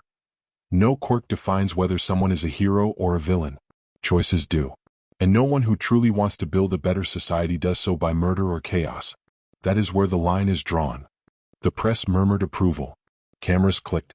Izuku's gloves creaked as his fists tightened on the podium. He glanced sideways at All Might, then leaned into the mic. His voice was quiet, too quiet for how much it cut. Funny. Because that's not how you've ever treated me. The crowd hushed. Izuku's eyes burned, locked on the symbol of peace. Everyone here already knows what you told me the day we met. That my quirk made me dangerous. That I could never be a hero. And the truth is. He swallowed hard, but his voice sharpened again. You still look at me the same way. Not as a student. Not as a boy. As a threat.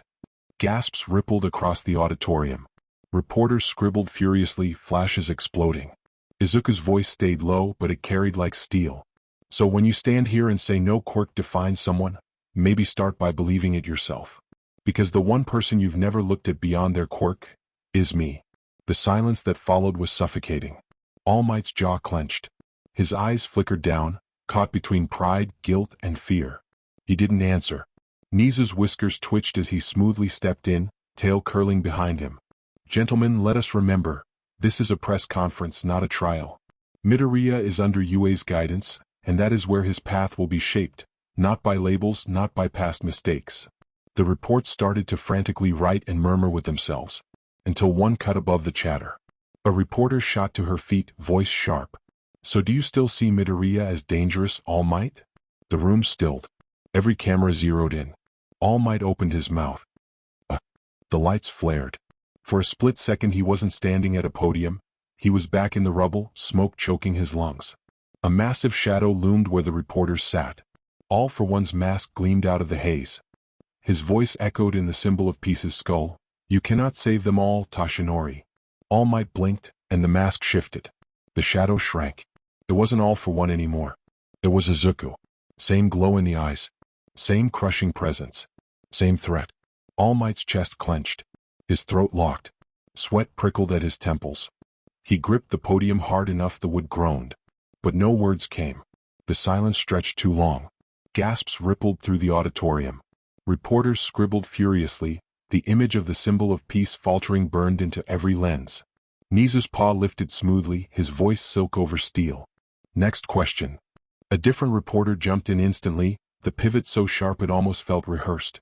Midoriya, what about the name Exodus? Supporters call you their voice. Detractors call you the next villain in waiting. Do you claim it or reject it?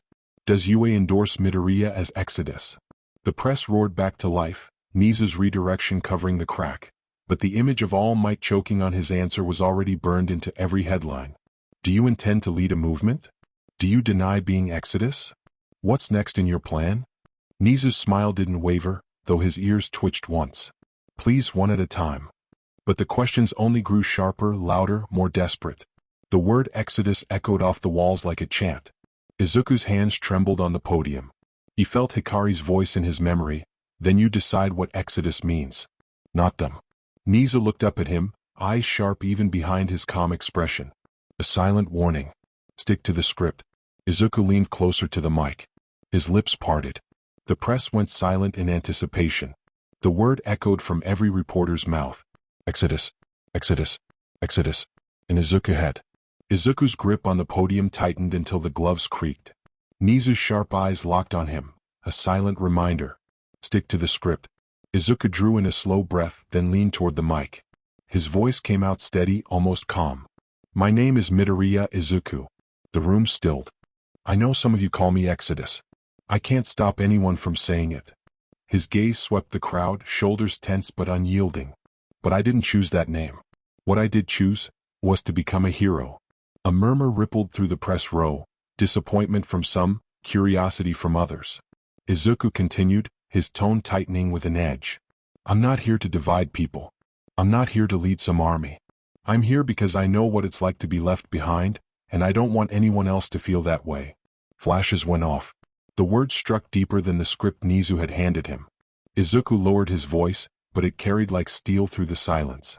If people see something in me, I'll carry it carefully. But if they want to call me Exodus, then maybe I'll make sure it means saving the ones everyone else forgets.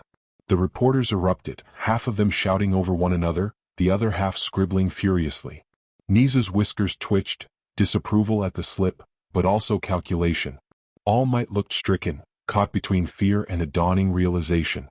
And Izuku stood there, shoulders squared, knowing he had just given the world a promise they wouldn't let go. The applause hadn't followed them off stage. Only the echo of camera shutters, the clash of voices, the word Exodus still ringing like a drumbeat as the curtain fell. Izuku slipped into the dim hallway, tugging hard at his gloves. His chest felt tight, every breath laced with leftover adrenaline. Hikari's footsteps caught up behind him. She leaned against the wall, arms folded, her smirk familiar but her eyes softer than usual. "You were something up there." Izuku let out a shaky laugh, rubbing the back of his neck. "Something stupid, maybe? I went off script half a dozen times. Nizu's probably writing my funeral speech right now. And All Might." He stopped himself, jaw tight. "I said too much." Hikari pushed off the wall and came closer, catching the edge of his tie with 2 fingers, tugging it straight like she had that morning. "You didn't say too much. You said your truth. That's what landed. That's why they listened." His eyes flicked toward her, uncertain. "Even if half of them are calling me Exodus now? Even if I just made things worse?" Her expression softened, the fire in her green-gold eyes dimming into something steadier. "Maybe you did stir the pot. Maybe things will get worse. But listen," she pressed her palm lightly against his chest, over the frantic beat of his heart. "You're still you. Not their symbol. Not their villain." "Izuku." The word caught him off guard. His throat tightened. He leaned forward, voice rough. "And what if I can't carry it? What if this whole Exodus thing crushes me before I even know what it means?" Hikari's hand slid down to his gloved one, squeezing tight. "Then you lean on me. On us. You don't have to carry it alone." The tightness in his chest cracked. He pulled her into a hug, burying his face against her shoulder. For a moment, the weight of cameras and chants and headlines fell away. He wasn't Exodus. He wasn't a symbol. He was just a boy with shaking hands and a heart that still wanted to save people.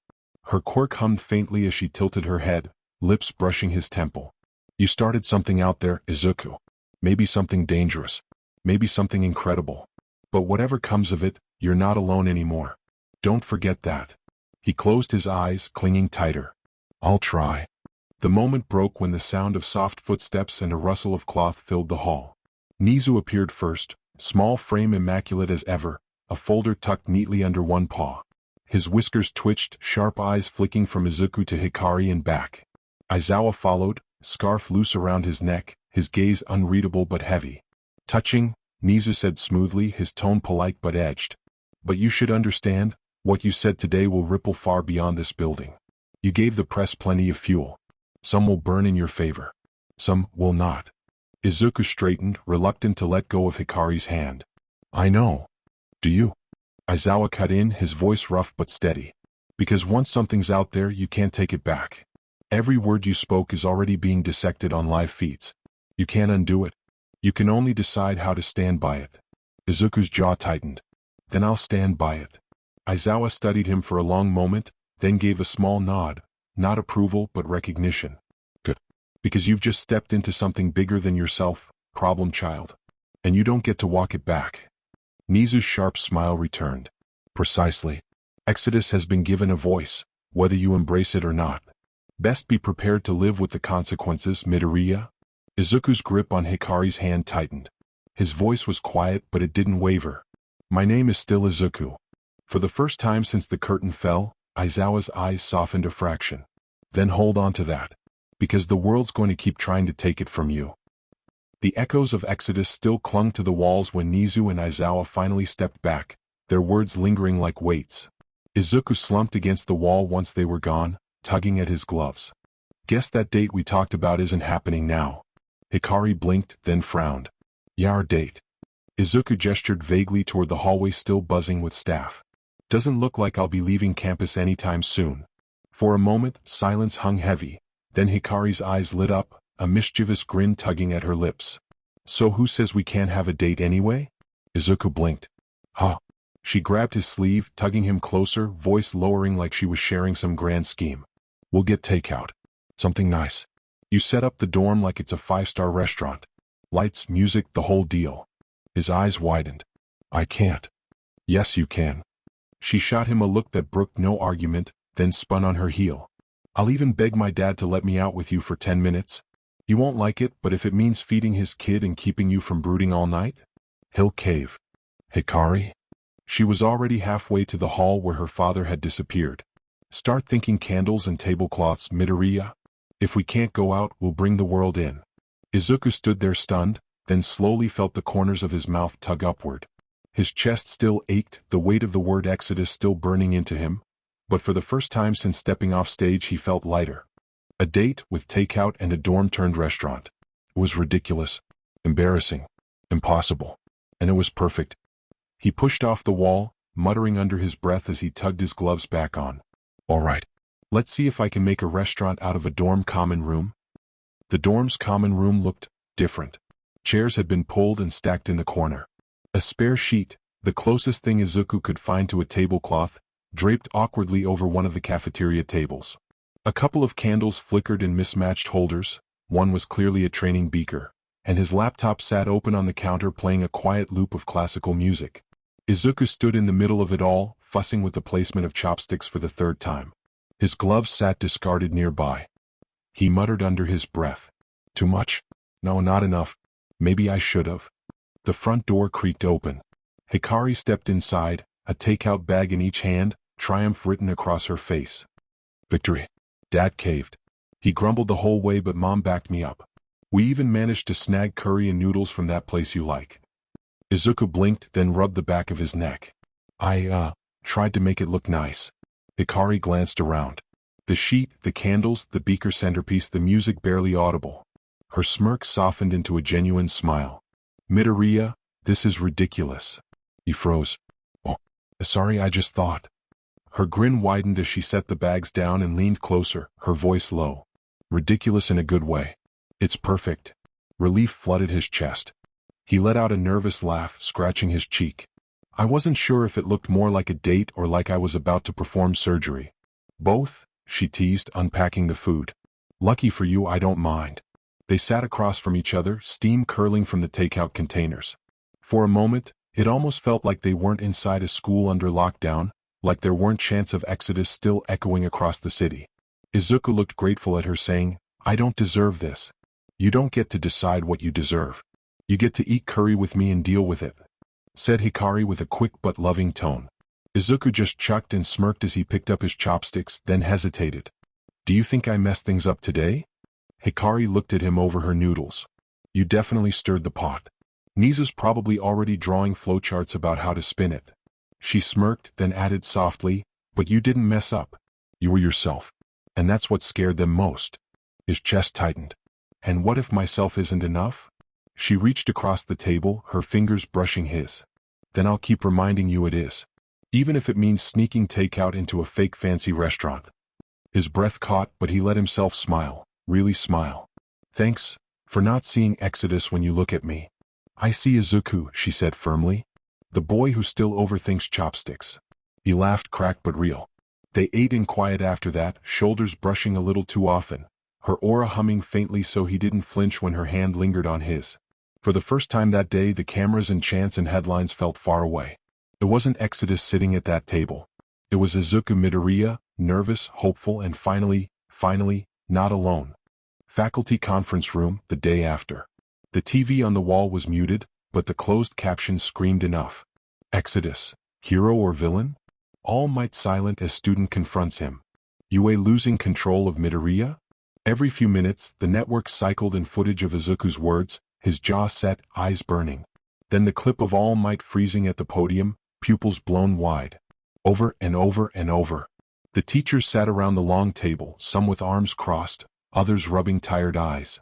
No one touched the untouched stack of pastries Mike had brought. Midnight broke the silence first, slamming her nail against the tabletop. This is a disaster. Parents are calling nonstop, demanding to know why their kids are training alongside someone who might be the next Stain. Half the news channels are running with Exodus the villain in waiting, and the other half are turning him into a revolutionary. We've lost control of the narrative. Cementos exhaled through his nose, heavy as stone. Some of our own sponsors are wavering. They won't say it outright, but the implication is clear. Either we get ahead of this or they pull their support. Vlad King's fist clenched against the table. It's not even the kid's fault.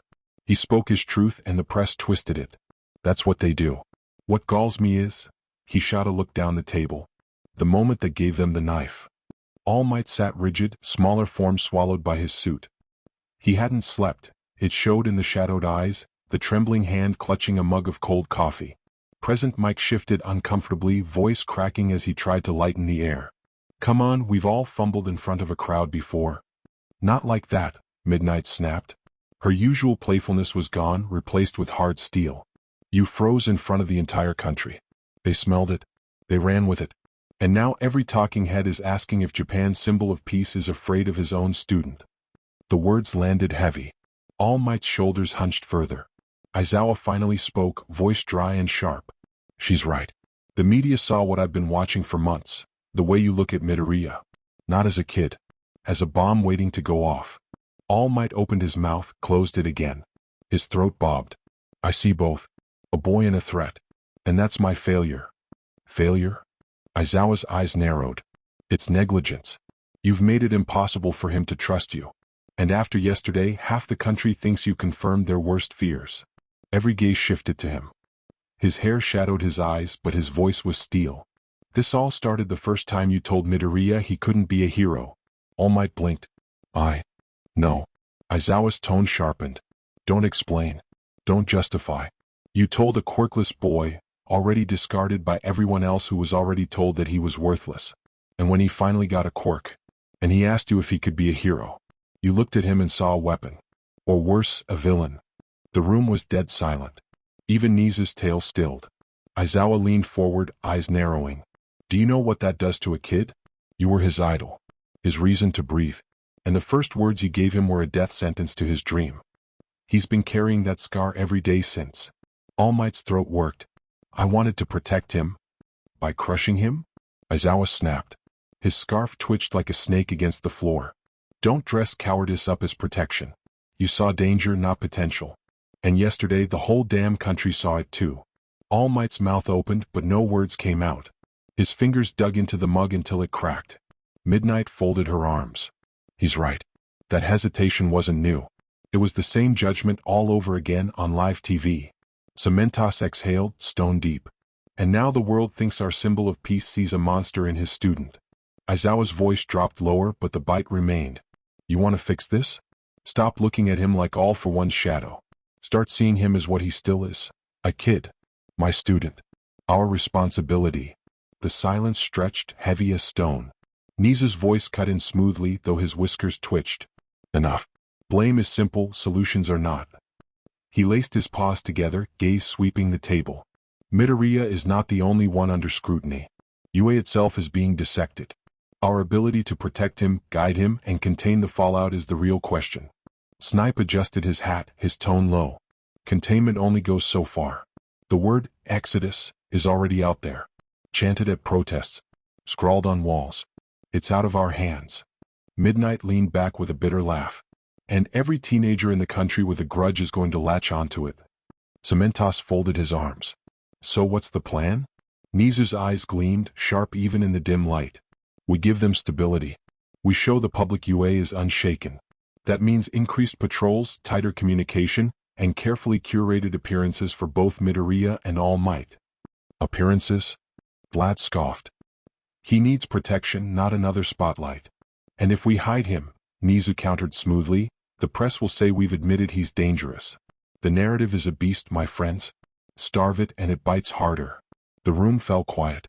Then Aizawa muttered, what about Midoriya himself? Has anyone asked him what he wants? The silence stretched. No one answered. All Might's hand shook around his mug. I will. I owe him that much. Midnight's eyes narrowed. You'd better, Toshinori. Because if you can't face him without seeing a monster, then you shouldn't be anywhere near his training. Aizawa didn't disagree. Nisa sipped his tea calm as ever. So, the world may see Exodus. But we will treat him as what he still is. A student. A boy. Our responsibility. And if we succeed in that, perhaps the world will follow. The news ticker on the muted screen scrolled past. Exodus. Japan's next symbol or its next threat? The faculty sat in silence, the weight of the question hanging over them. Class 1A, the next morning. The room buzzed with whispers before homeroom. Phones lit up with news feeds replaying Izuku's words. The moment All Might froze, the headlines screaming Exodus. Then the door slammed open. Bakugo stormed in, sparks snapping at his palms, eyes locked on Izuku. The chatter died instantly. Bakugo stomped right up to Izuku's desk, teeth bared. "You think you're hot shit now? Running your mouth like that? Calling out All Might on live TV?" Izuku stood slowly, eyes steady. "I told the truth. Everything I said was honest." Bakugo's voice cracked with fury. "Liar. All Might would never tell you that crap. He'd never." Izuku's voice cut in sharp. "He did. To my face. And you know what? You weren't there. So don't call me a liar about my own life." The air snapped tight. Bakugo's palm lit with a violent spark. Izuku's gloves creaked as his fists clenched. For the first time he didn't back down. Then a scarf lashed across the room, yanking Bakugo's arms to his sides and slamming him into the wall. "Enough." Eraserhead stood in the doorway, eyes glowing red, voice like stone grinding together. He dragged Bakugo forward and dropped him hard on the floor before releasing him. The room was silent. Aizawa's gaze was locked on Bakugo, cold and unblinking. "This ends now. I've let your behavior slide longer than I should have. That mistake's on me. But it's over." Bakugo snarled, sparks flaring weakly. "He's..." "Shut up." The words cracked like a whip.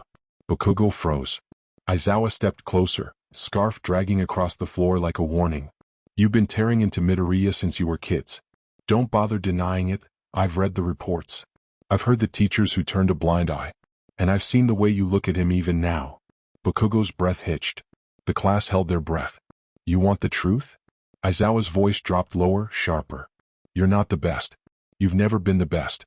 You're just a boy so insecure about losing his spot at the top that you've spent your entire life kicking down the one kid who kept standing back up." Bakugo's face went pale beneath the fury. "And I will not tolerate it anymore," Aizawa finished, voice flat steel. "You will not lay a finger on him again. You will not threaten him again. If you do, you're done here. Hero course, you all of it, gone. Consider this your final warning." The silence was suffocating. Every student stared, at Aizawa's unflinching glare, at Bakugo's trembling fists, at Izuku's steady eyes. Bakugo swallowed hard but said nothing. He sank into his seat, trembling with rage but leashed. Aizawa turned to the class. "The rest of you, this isn't a press room. Midoriya's words are his to own, not yours to chew on like gossip. He's your classmate. You will treat him as such." The silence lingered. Then, as if none of it had happened, Aizawa pulled his capture scarf back over his shoulders and said flatly, "Final exams are coming. Written and practical at the end of the week. I suggest you prepare because the next time you put on your costume it's go time." The tension didn't vanish, but it shifted. Pens and notebooks opened with shaky hands. The weight of the press conference still hung over them, but now it was matched by something else. Final exams. That afternoon, the smell of solder and ozone filled the air, sparks popping as Mei Hatsum darted from table to table like a whirlwind. Izuku stood stiffly by the workbench, gloves and multi-tool spread out in neat pieces. Hikari leaned against the counter beside him, her own gear laid out for adjustments. "All right, problem child," Mei chirped, tightening a bolt on the multi-tool with a grin. "You've been throwing this thing around like a boomerang. If you don't want it snapping in half mid-fight, I need to reinforce the core with carbon fiber. And you," she spun toward Hikari, goggles askew, "your boots are eating power faster than they should. I'll get you ready for your final exam." Izuku chuckled nervously. "We, appreciate it, Hatsum." Mei gave him a thumbs up, already diving back into her work. "Of course you do. That's the beauty of babies, they don't complain when I upgrade them." Hikari's lips twitched faintly at the corner. But instead of answering, she touched Izuku's arm. "Hey, do you mind getting my bag from the common room? I left it in there." Izuku blinked, confused but nodded. Hikari waited until he left the room, then leaned closer to the inventor, her voice dropping. "Hatsum, what about our project?" Mei froze, screwdriver hovering mid-turn. Slowly, she pushed her goggles up, eyes flicking to Hikari. "You mean, the suppression rig?" Hikari nodded once. Her voice was steady but there was steel beneath it. "I don't want anyone else to know. Not even Izuku. Not yet. If we finish it, it needs to be on our terms." Mei's grin faltered, rare for her. "You don't trust the teachers?" "I don't trust anyone," Hikari said flatly. "My father warned me since I was little. Quirks like mine, Rare, dangerous, convenient, people will try to take them. The wrong person would use suppression tech to cage heroes. Or worse. May frowned. But your dad. Hikari cut her off, tone sharpening. When my quirk manifested, he didn't waste a second. He had Mom draft the legal paperwork the same day, contracts making sure my DNA couldn't be taken, couldn't be used, not by labs, not by the government.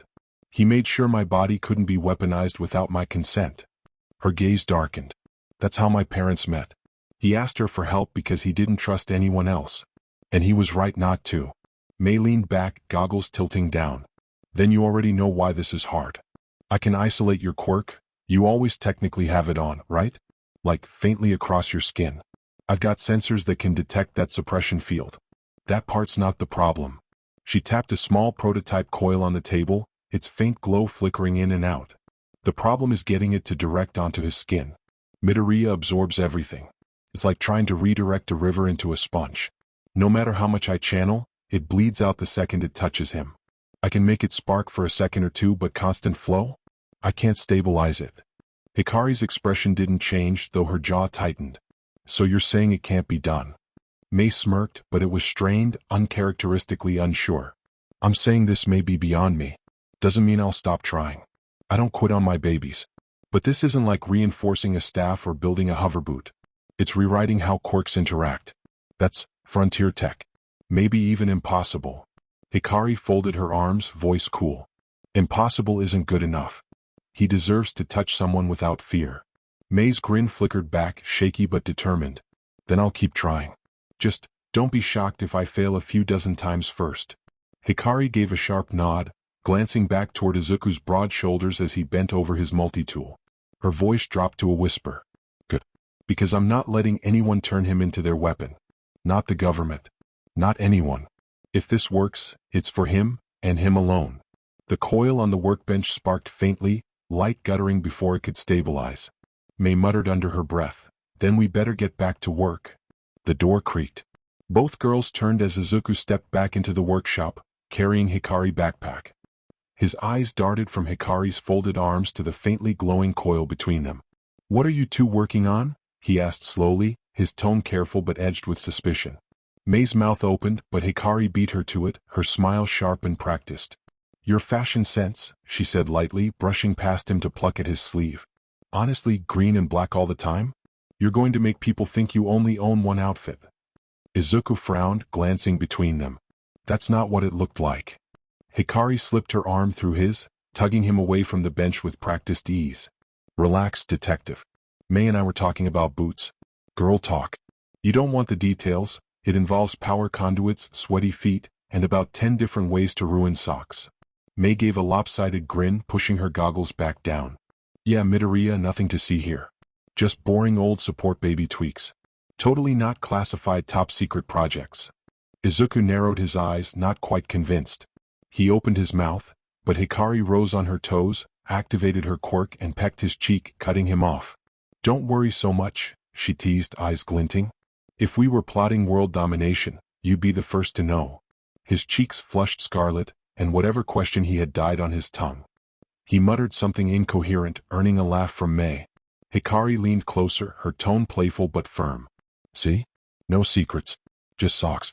Now stop glaring like my dad before you give yourself wrinkles. Izuku sighed, letting himself be pulled toward the other workbench, though his gaze lingered on the faintly glowing coil for a moment longer. He didn't press the question again. But the suspicion stayed. Day of final exams.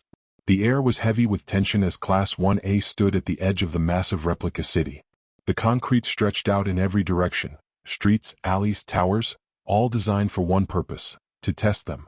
The students shifted nervously, their uniforms sharp against the morning sun. Some whispered to each other, others stood silent, eyes on the looming skyline. Izuku stood among them, shoulders squared, gloves snug on his hands. He could feel the stares, some wary, some uncertain, a few sympathetic. After the press conference, no one looked at him the same. Except Hikari. She was at his side, calm as ever, her gaze focused forward. Aizawa stepped forward, scarf loose, bandages still visible beneath his uniform. His tone was flat as always. Final exam. This time it won't be written. It won't be robots. It'll be us. Gasps rippled through the class. Mina blurted out, Wait, us as in, you mean? Yes, Aizawa cut in. You'll be paired up against UA teachers. Pro heroes. Your job, pass or fail. Win or get captured. Present Mick's voice boomed from the rooftop above. Yeah baby. You kiddos wanted the real deal. Now you get it. Cementos clapped his hands, stone rising around him as demonstration. Midnight's whip cracked in the distance. Even All Might loomed further back, his smile fixed but his eyes sharp. The students' faces paled. Facing robots was one thing. Facing their teachers, monsters of skill and experience, was another. Aizawa's eyes flicked across the class, settling briefly on Izuku. His tone carried a sharper edge. This isn't just about strength. It's about control. Remember that. Izuku's jaw tightened, but he nodded, the words landing heavier than most. The skyline loomed, waiting. And one by one, Class 1A realized this wasn't just an exam. It was judgment. The class tensed as Aizawa unrolled a clipboard. His voice was flat, but every name he called landed like a hammer. Yaoyorozu and Todoroki Eraserhead. Kirishima and Kaminari, Cementos. Ojiro and Hagakure, Snipe. Jiru and Koda, Present Mike. The students shifted, some pale, some groaning under their breath. Then Aizawa's eyes flicked down the list again. Tokoyami and Midoriya, Ectoplasm. A murmur rippled through the class. Tokoyami stood tall, dark shadow coiling faintly behind him, calm but sharp-eyed. Izuku glanced at him, his jaw tightening. Ectoplasm stepped forward, cloak billowing, his usual calm voice carrying a weight that silenced the muttering. Your task is simple. Escape me or subdue me. Either way pass. His teeth bared in a jagged grin. But remember, I can be anywhere. And everywhere. Let's see what y'all got. The students shuffled toward their assigned sectors. Izuku and Tokoyami ended up at the shadow of a crumbling concrete block, the looming replica city stretching before them. The air was thick with nerves. Tokoyami stood with arms folded, dark shadow flickering restlessly at his side. He finally spoke, his voice low, almost contemplative. Midoriya, before we begin, I want you to know I understand at least in part. Izuku blinked. Understand what? Tokoyami's gaze stayed fixed on the skyline. What it is to be looked at as different, as frightening. My appearance, my quirk, people whisper. Parents steer their children away. I am not shunned to your degree, but I know what it is to be treated as an outcast. Dark shadow rumbled, its eyes glowing faintly. That is why I wish to be a hero. To show them we are not monsters. Izuku stood silent for a moment, then shook his head, his voice quiet but sharp. But why do we have to fight this hard just to be accepted at all? Tokoyami turned toward him, eyes narrowing. Izuku's gloves creaked as his fists clenched. Why should people like us have to bleed, sweat, and nearly die just to convince society we're not villains? Why do they get to decide if we're worthy? If we're allowed? His breath shook but his eyes burned. I don't just want to prove I'm not a monster. I want to change the world that made me one in the first place. The silence stretched between them, dark shadow shifting uneasily. Finally, Tokoyami nodded once, his tone solemn. Then perhaps we fight for the same destination, only by different paths. Izuku met his gaze. And for the first time since the sports festival, he felt a flicker of respect. All right, Izuku said. Let's win this. Not for their approval. For us. Tokoyami's eyes glinted. Agreed. The siren blared overhead. The exam had begun. As soon as the exam started there was chaos. The training ground felt like a maze of shadows and teeth. Ectoplasm's clones poured from every corner, lunging, grabbing, smothering. Every time Izuku smashed one apart or dark shadow tore it down, 3 more seemed to form from the mist. Midoriya, behind you. Tokoyami barked. Izuku spun, gloves sparking as he drove his fist through another clone's chest. It dissolved into slime that splattered across the floor. He staggered back, chest heaving. There's too many, he's keeping us locked down. Dark shadow roared, batting aside a wave of attackers. But Tokoyami grimaced as the entity shrank slightly, its edges fuzzy. He's draining us. These are numbers we cannot outlast. Izuku grit his teeth. He knew it too. Ectoplasm was a counter to both of them. Against Izuku, the endless disposable clones robbed him of any chance to absorb something useful. Against Tokoyami, the sheer numbers forced Dark Shadow into constant defense, sapping Tokoyami's stamina. It was deliberate. The teachers had chosen this pairing for exactly this reason. They set us up, Izuku muttered between breaths. You can't keep Dark Shadow at full strength forever, and I can't use my quirk on copies. Another wave rushed them. Izuku dove in front, smashing 2 clones apart, but a third slammed into his side, driving him to the ground. Tokoyami's eyes flashed. Dark Shadow. The beast swept down, ripping the clone off him in a spray of sludge. Izuku rolled to his knees, spitting grit from his mouth. His chest ached.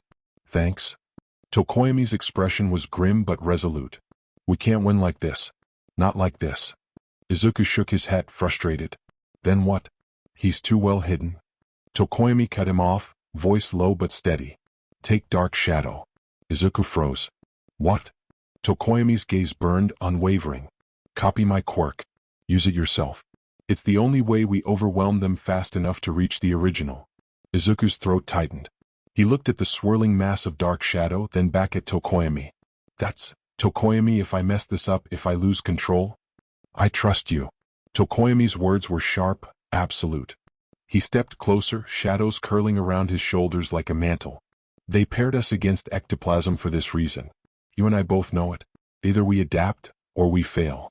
For a moment, the chaos around them seemed to fade. Just the sound of their breaths, the roar of Dark Shadow, the endless sea of clones pressing in. Izuku's fists clenched. His voice came out rough but certain. All right. If you trust me, then I'll carry it.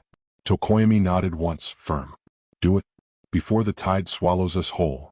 For a heartbeat, the sounds of marching clones filled the silence between them. Then Izuku ripped off one glove with his teeth, tossing it aside. His bare palm hovered, trembling, before pressing briefly against Tokoyami's shoulder. The rush hit like a plunge into cold water, shadows folding into him, claws scraping at the edges of his mind. He hissed through his teeth, yanking his hand back as his glove snapped back on. And then it manifested. From his feet, shadows poured upward, coiling into a figure. Not Tokoyami's Dark Shadow, but something harsher, jagged. Its body mirrored Izuku's frame, lean and sharp, its arms ending in hooked claws. Its eyes glowed faint green, reflecting his own. Izuku's voice came out low, rough with strain. Dark Shadow, but mine. I got it for a couple of minutes. The creature let out a guttural hiss, and when Izuku moved, it mirrored him, striking in tandem. Together, 2 shadows, Tokoyami's and Izuku's twisted version, ripped through ectoplasm's clones, tearing swathes of them apart. The air filled with the shrieks of dissolving bodies. Izuku's multi-tool clanged against the pavement as he hurled it, calling it back instantly, while his shadow slashed through the gaps. The 2 fought in eerie sync, a reflection and an echo. For the first time in years, Izuku wasn't just feared for what he might take. He was feared for what he could create. From the observation booth above, teachers leaned forward. Present Mike muttered under his breath, "That's new."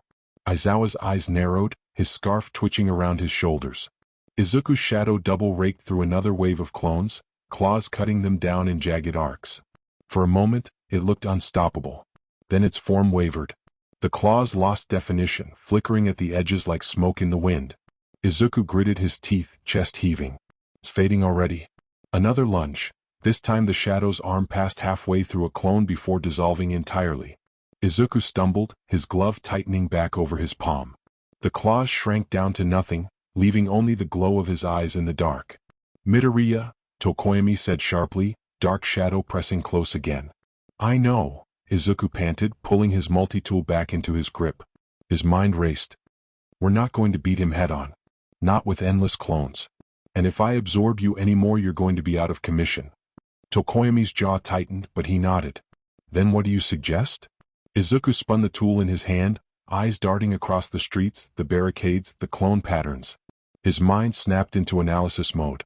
We escape, he said flatly. The target isn't ectoplasm himself, it's passing. Finding the real one is going to take too long, and he'll stay back to keep distance from me. He locked eyes with Tokoyami, voice steady despite the pounding in his chest. So we cut a path and we run. Dark Shadow let out a hiss of agreement. Tokoyami's gaze hardened. Then let us carve our exit. They turned together, shadows and steel clearing a brutal line through the swarm. And this time, Izuku didn't feel like he was being tested. He felt like he was leading. The 2 of them tore down the street, Izuku yanking pipes and loose debris toward him with his mother's quirk, Dark Shadow striking from above to keep the wave at bay. The finish line checkpoint gleamed at the far end of the block. We're close, Tokoyami said, Dark Shadow snarling at the narrowing alley. Izuku nodded, sweat slicking his hairline. Just keep pushing. The ground shuddered. From the pavement ahead, a massive ectoplasm clone surged upward, nearly 2 stories tall, its jagged teeth bared. And this time when it spoke, the voice echoed deeper. You think you can run? You'll have to face me eventually. Tokoyami stiffened. The real body. Izuku's grip tightened on his multi-tool. He could feel it, the real presence, not a hollow clone. His pulse quickened, but his mind snapped sharp. Good. That means we end it here. He thumbed a switch on his gear. From the multi-tool's end, twin lengths of reinforced capture tape snapped free, coiling like serpents. Dark shadow, drive him back. Izuku barked. With a guttural hiss, Izuku's dark shadow surged forward, slashing at the giant's chest. Ectoplasm raised his arms to block, and that was the opening. Izuku's arms snapped forward, tape whistling through the air. The lines shot wide, then curved mid-flight as his mother's quirk pulled them inward, wrapping tight around the giant's torso. Ectoplasm grunted, struggling, but Tokoyami's dark shadow slammed him back a step, forcing him off balance. Izuku yanked hard, the capture gear tightening with mechanical clicks. Now! Tokoyami surged in, his own tape snapping around the legs. Together, the two pulled, shadows and steel binding the giant in place. For a heartbeat, Ectoplasm fought, then his body rippled, dissolving into a puddle. The real him stood bound between them, smirking even as the capture tape locked in place. Not bad, he admitted. Adaptation. Trust. Control. You pass. The siren blared overhead. Izuku exhaled hard, chest heaving as his capture gear coiled back into his multi-tool. He glanced at Tokoyami, who gave him a single, sharp nod. For once, Izuku didn't feel like a monster proving himself. He felt like a teammate. The capture tape coiled back into Izuku's multi-tool with a mechanical snap. The last wisps of his jagged shadow curled into the pavement and disappeared. For a moment, the two boys just breathed, side by side, shoulders squared, their silence heavier than the clone sludge at their feet. Finally, Tokoyami broke it. That shadow. It was yours. Izuku tugged his glove snug again, eyes fixed on the skyline. Yeah. It's slowly fading, and in a minute it'll be completely gone. Tokoyami's gaze lingered on him, dark shadow curling faintly behind him like an echo. It was powerful, fearsome, and you controlled it. That deserves respect. Izuku blinked, surprised at the blunt praise. Then he gave a small, tired nod. Thanks. They started walking toward the checkpoint, the faint crackle of the loudspeakers announcing other matches in the distance. Tokoyami's voice was quieter this time, almost contemplative. I see your point, Midoriya. About fighting harder than others just to be accepted. About how the system treats outcasts. His eyes glinted under his shadowed brow. But I cannot abandon the path of doing things the right way. My strength means nothing if it doesn't serve as proof that we are not monsters. Izuku's jaw clenched, but his reply was calm, not heated. Then you walk your path. I'll walk mine. And if they meet in the middle? He allowed a faint, almost rare smile. Maybe that's how we win. Tokoyami inclined his head, dark shadow rumbling its approval.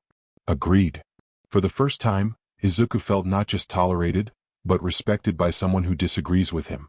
After the exams, Izuku stepped out of the training sector, sweat still cooling on his skin, gloves snug over his hands. His pulse was still uneven, the memory of his jagged shadow lingering. Waiting near the rail, Hikari straightened when she saw him. Her green-gold eyes softened, though her voice stayed teasing. So, you survived. Izuku let out a shaky laugh. Barely. Ectoplasm wasn't holding back. She fell into step beside him as they walked back toward the dorms. Tell me about it. Nizu put me with Ishido, and it felt like playing chess while blindfolded. We scraped through by the skin of our teeth. Izuku raised a brow. You still passed. Hikari smirked, brushing her hair from her face. Yeah, but only because Ishido refused to quit. Honestly? I think Nizu went soft at the end.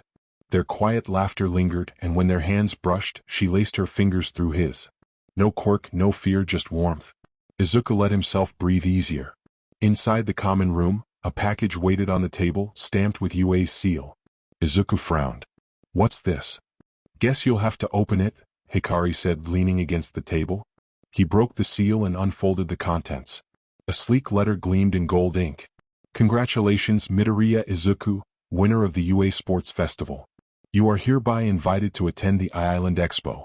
This invitation allows you to bring one guest of your choice. Izuku's eyes widened, breath catching. Island? Hikari let out a low whistle. Not bad. International stage cutting-edge tech. Big leagues Midoriya. Izuku's throat tightened. I can bring someone. Her brows lifted, then she smiled faintly, trying to play it cool. Someone like. Izuku swallowed, nerves tangling with something warmer. I was thinking, maybe you. Hikari's grin softened into something brighter, sharper, real. She stepped closer, tilting her head. Then don't waste time asking Izuku. It's a yes. Before he could stumble through a reply, she leaned in, brushing her lips to his. Her quirk flickered on just long enough to make the contact safe, then vanished as she pulled back, leaving only the heat of the moment behind. Izuku flushed, gripping the invitation tighter. Hikari squeezed his gloved hand, her smirk returning. Exodus at Island. With his +1.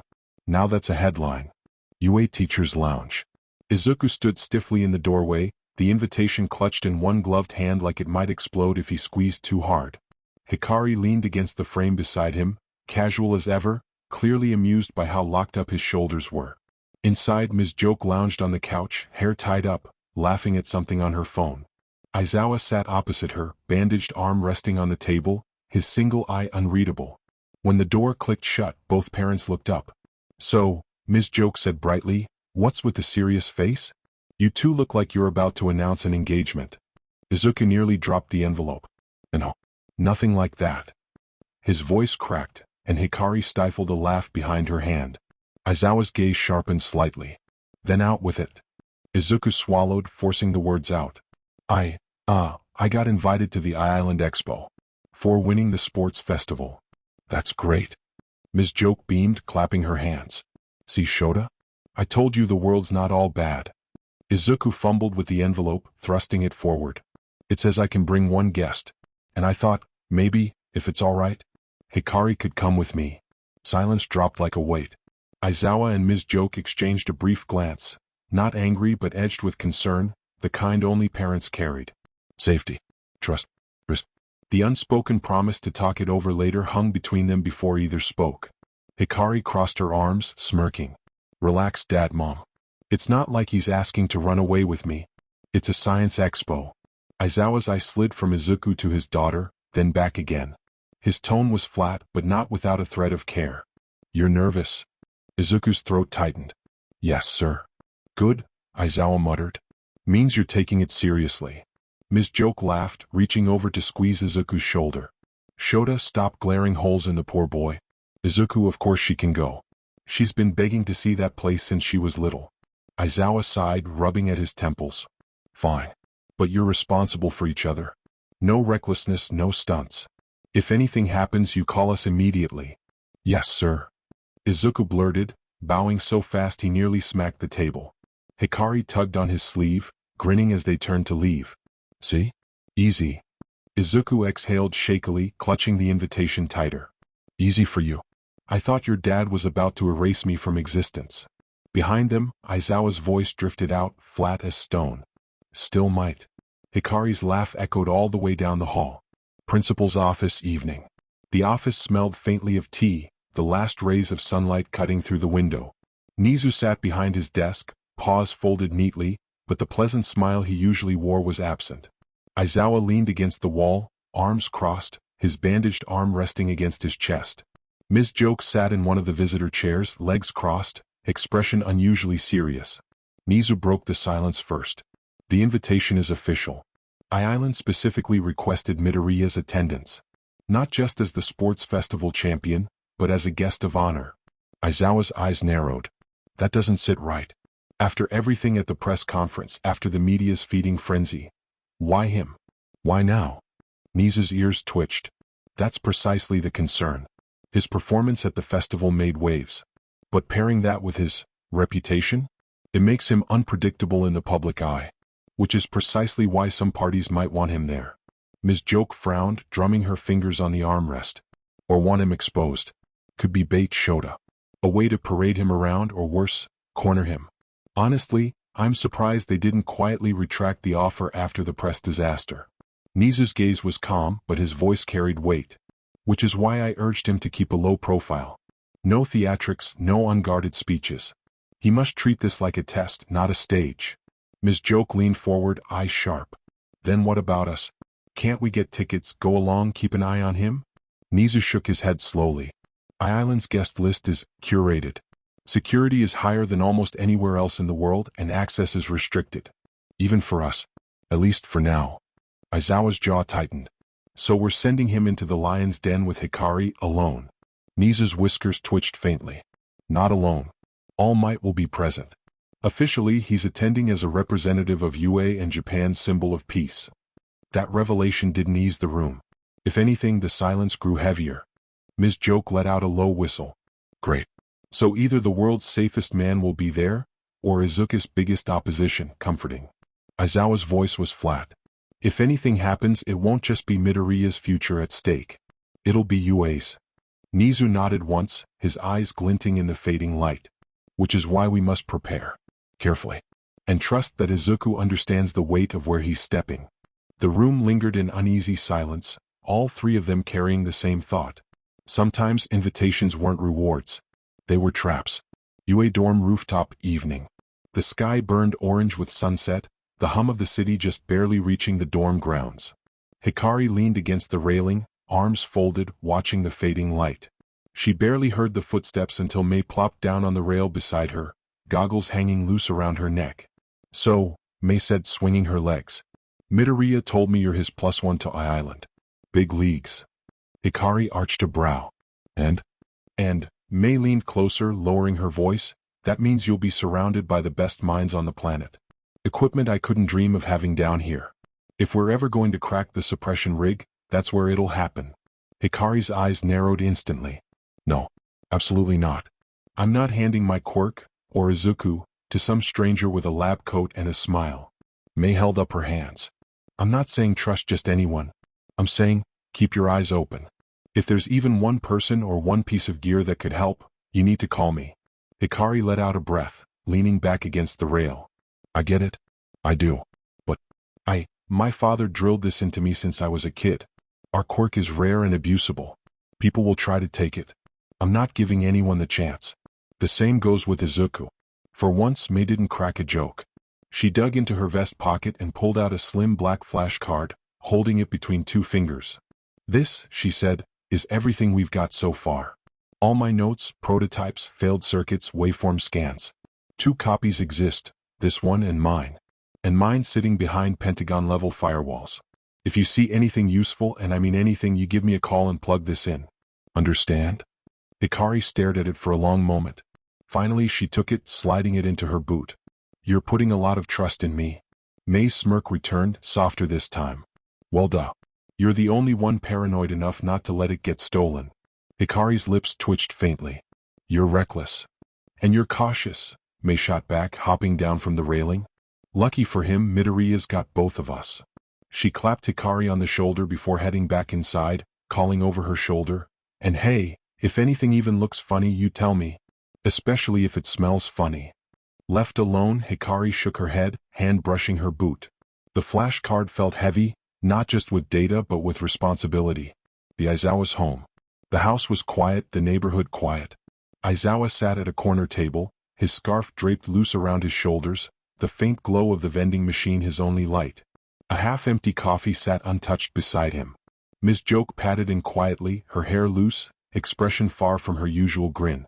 She slid into the chair across from him, folding her arms on the table. They're leaving tomorrow, she said softly. I know. Silence stretched. I keep thinking we should stop them, Ms. Joke admitted, her voice low. Tell Hikari to stay home. Persuade Izuku not to go. We could justify it, safety, timing, the press still circling him like vultures. Aizawa's eyes were half-lidded, but sharp. We could. And it wouldn't even be wrong. Her lips pressed together, fingers drumming restlessly. Shota, what if it is a trap? What if Island didn't invite him for recognition, but to dissect him? He's already got the government's attention. And Hikari? You know how much people want your and her quirks. I've thought of that, Aizawa cut in quietly. His tone was calm, but there was a rare heaviness in it. She looked at him across the dim light. Then why aren't we pulling them out? He let out a slow breath, rubbing his temples. Because keeping them here doesn't keep them safe. It just keeps them small. Izuku's already a target, no matter where he goes. Hikari knows it too. If we lock them down now, we're telling them we don't trust them to handle what's coming. And if they resent us for it, they'll push back harder when it matters most. Ms. Joke stared at him for a long moment, then dropped her head into her hands with a groan. You're right. I hate that you're right. They need this, Izawa said, softer now. Not the danger, but the chance to make their own choices. If they can't learn that now when it matters less, what happens when the stakes are life or death? She peeked up at him through her fingers. You've been thinking like a dad more than a teacher lately. Maybe I don't see the difference anymore, he muttered. For a long while they sat in silence. Not teachers, not heroes, just two parents with too many worries and not enough control. Finally Ms. Joke leaned back, exhaling hard. All right, we let them go. But the second something smells wrong, I'll be the first one on a plane, Izawa finished flatly. Her grin returned faintly, crooked but tired. That's why I married you. He didn't smile, but his scarf twitched, a subtle shift that meant he'd heard her. Outside, the wind rattled the windows, carrying the uneasy quiet of a night before change. UA dorms, Izuku's room, same night. The small dorm room was cluttered but neat in its own way, notebooks stacked in towers, gear laid out for last-minute checks.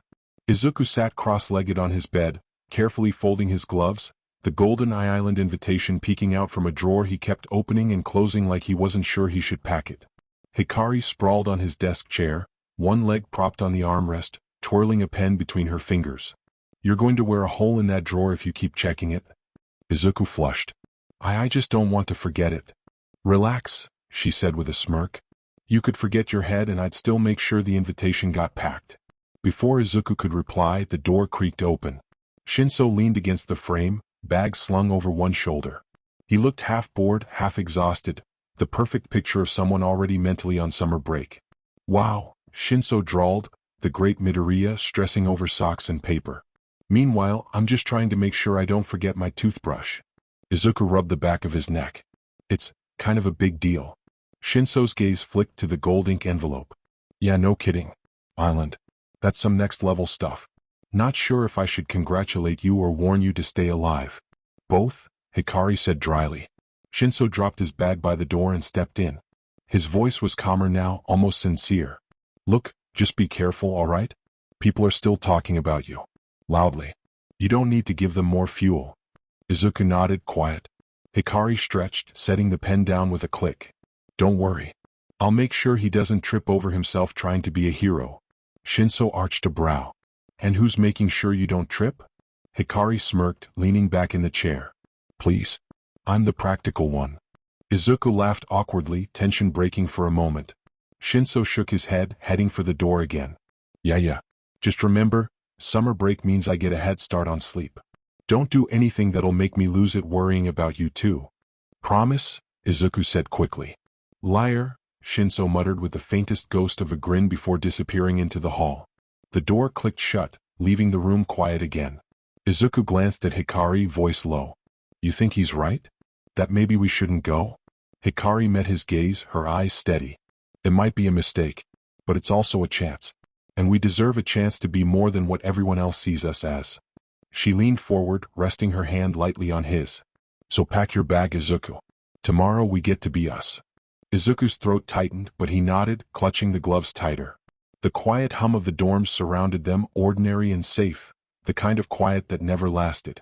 UA main gate, morning.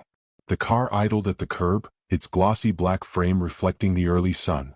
Luggage sat neatly stacked in the trunk, the Island Expo invitations tucked into Izuku's bag. Izawa and Ms. Joke stood together by the gate. Neither looked comfortable with this goodbye, though for different reasons. Hikari adjusted her backpack strap. Izuku fidgeted with his gloves. The silence stretched. Finally, Ms. Joke clapped her hands. All right, one at a time. Kids first. She pulled Hikari aside, looping an arm around her shoulders.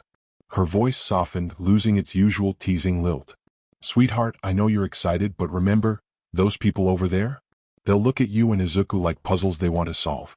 Don't give them more pieces than you have to. Stay sharp. And try to have some fun too, okay? Hikari gave a small smile, hugging her mom tight. I will, Mom. Promise. Ms. Joke's grin returned just a bit, though her eyes were still worried. Good girl. And if Izuku does anything dumb, kick him in the shins for me. Hikari snorted. Already planned on it. They rejoined the group, and Aizawa gestured for Hikari to step aside. His tone was flat, but his gaze was steady. "You're not just my daughter here. You're my student. Keep your head clear. Don't let the glitz distract you. And if anything feels wrong, anything, you call me." Immediately, Hikari nodded firmly. "Got it, Dad." For a second, the corners of his mouth softened. "Good." Now it was Izuku's turn. He stiffened as Ms. Joke pulled him into a hug before he could dodge.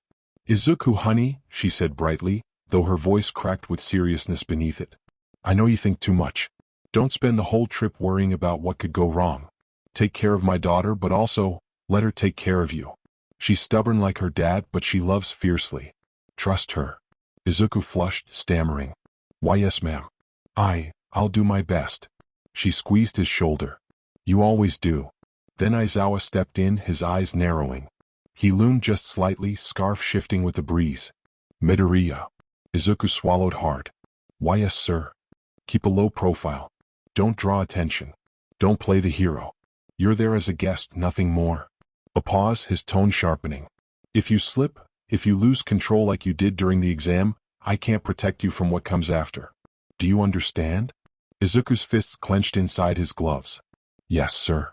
For a long moment, Aizawa studied him. Then he exhaled, barely audible. "Good luck, problem child."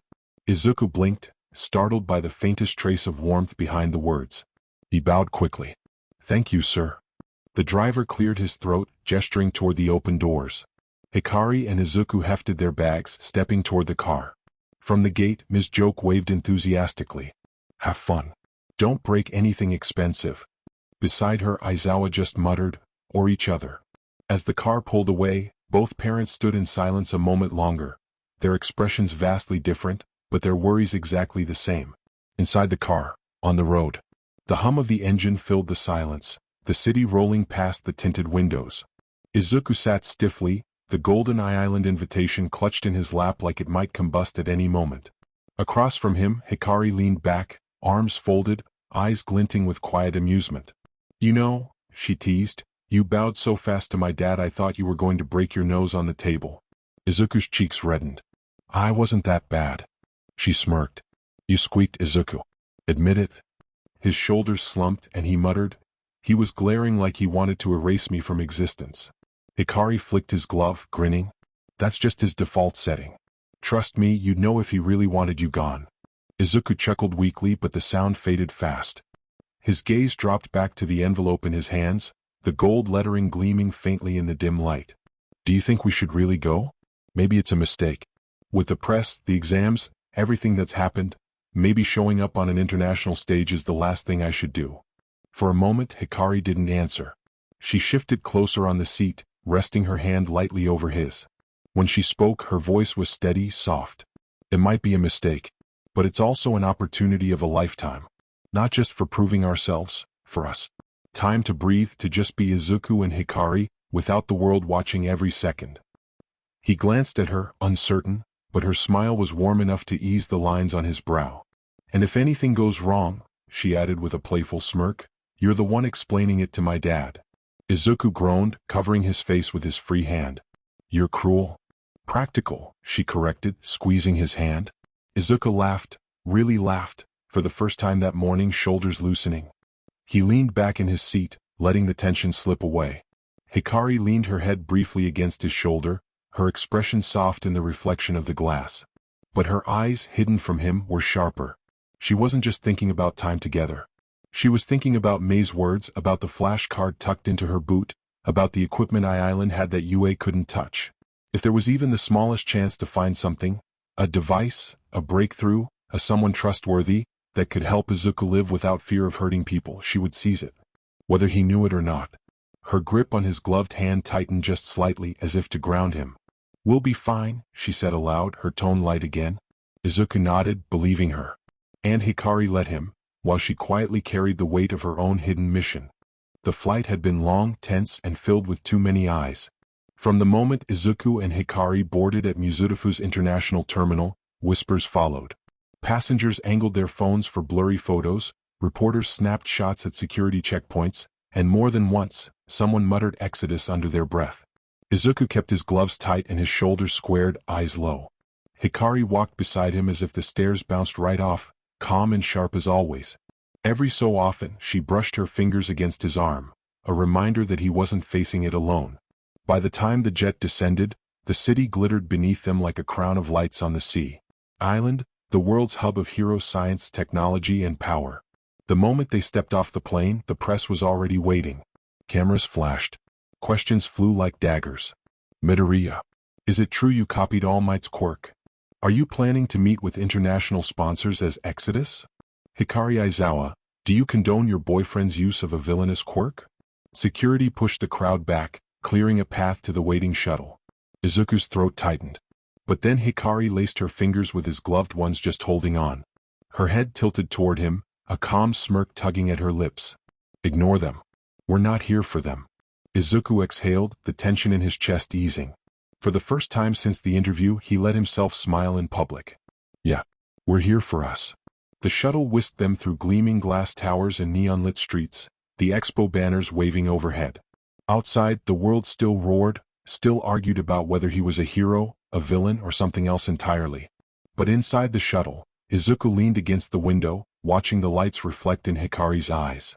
For once, he wasn't thinking about Exodus or the press or even his quirk. He was just happy. Happy to be here. Happy it was with her. The expo didn't open until the evening, which gave them hours to wander.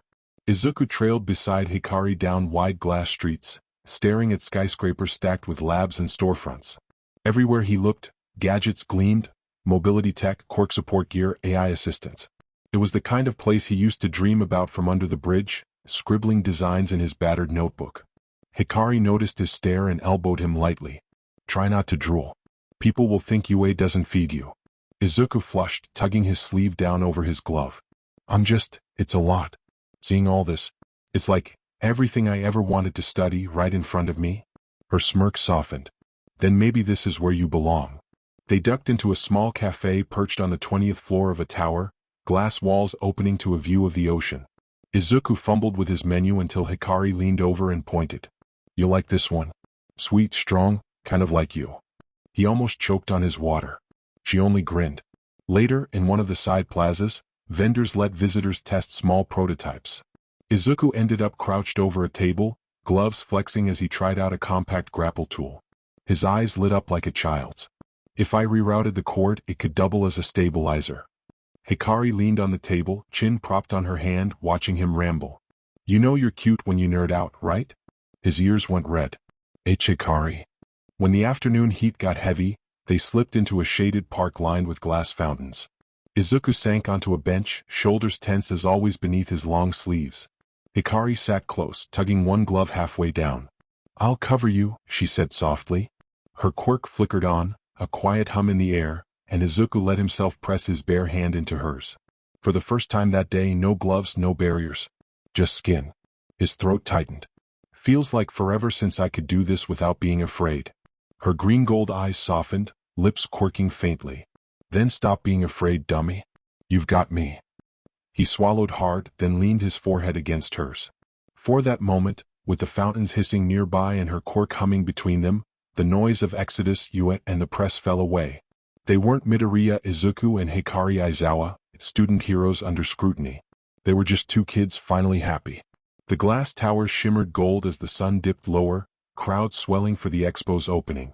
Izuku and Hikari wove through the plaza hand in hand, gloves and sleeves in place, but every brush of her thumb grounding him. They stopped at a vendor booth where prototypes gleamed under bright lights. Izuku's eyes locked on a new adjustable capture tool, sleeker than his, compact but versatile. He was halfway through muttering about cord tension when a cheerful voice cut in. You noticed the recoil, huh? Most people miss that. They turned. A girl about their age stood on the other side of the booth, blonde hair tied back in a practical braid, glasses catching the light. Her smile was bright, professional but warm. Izuku blinked. You built this. Designed it? Yeah, she said, almost shy. Melissa Shield. My dad runs part of the research division here, but I'm more interested in support gear. You two are from UA, right? Hikari gave her a once-over, sharp, curious but not unfriendly. That obvious? Melissa grinned. Kind of. UA students have that look. Half ready for exams, half ready for a brawl. Her eyes flicked to Izuku's gloves and gear. You're Midoriya, aren't you? The one who won the sports festival. Izuku stiffened, ready for the usual whisper of exodus. But Melissa's tone carried no judgment, just interest. Why yeah, he admitted. I used a prototype for hero work too. Nothing fancy. Melissa's eyes lit up. Then you have to let me see it. I love when people improvise in the field.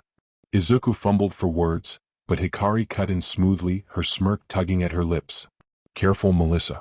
If you let him, he'll ramble about wiring tension until morning. Melissa laughed and Izuku flushed scarlet. I wouldn't. You would, Hikari teased, nudging his shoulder. Melissa's smile softened as she watched them, something curious flickering behind her eyes. She didn't ask questions about the rumors, or why Izuku wore gloves even in the heat. She just said, well then. Welcome to our island. Let me give you two a tour. Izuku blinked. You'd really? Of course, Melissa said brightly. Expo guests should see more than just the booths. And besides. Her grin widened. It's not every day UA sends Exodus and his girlfriend to my island. Izuku nearly choked. Hikari only tightened her grip on his hand and smirked. Guess the news travels fast. Melissa's gaze lingered on him, her tone softening in a way that almost slipped past her. I watched the sports festival. The way you fought, it wasn't just smart. It was fearless. People talk about Exodus like he's dangerous, but what I saw was someone impossible to ignore. Izuku just blushed at the compliment, but Hikari immediately picked up on it but decided that maybe she was overreacting. Melissa led them through the expo's inner halls, walls lined with prototypes and blueprints. Izuku couldn't help himself. Every few steps he stopped to gawk, muttering under his breath about circuitry, balance weights, and potential applications. At one table, Izuku crouched to study a compact one-eyed scanner on display. He lifted it carefully, gloved fingers brushing over the lens. So it just cross-references faces against a criminal database? That's useful, but it could be so much more. Melissa leaned in, curious. Like what? Izuku's eyes lit, the words tumbling out faster as he went. Real-time quirk analysis in the middle of a fight. Structural weak point detection. Night vision for rescue ops. Environmental hazard scans, gas, radiation, toxins. If this was built right, it wouldn't just identify criminals. It could actually help heroes adapt and save lives. Melissa blinked, impressed. Exactly.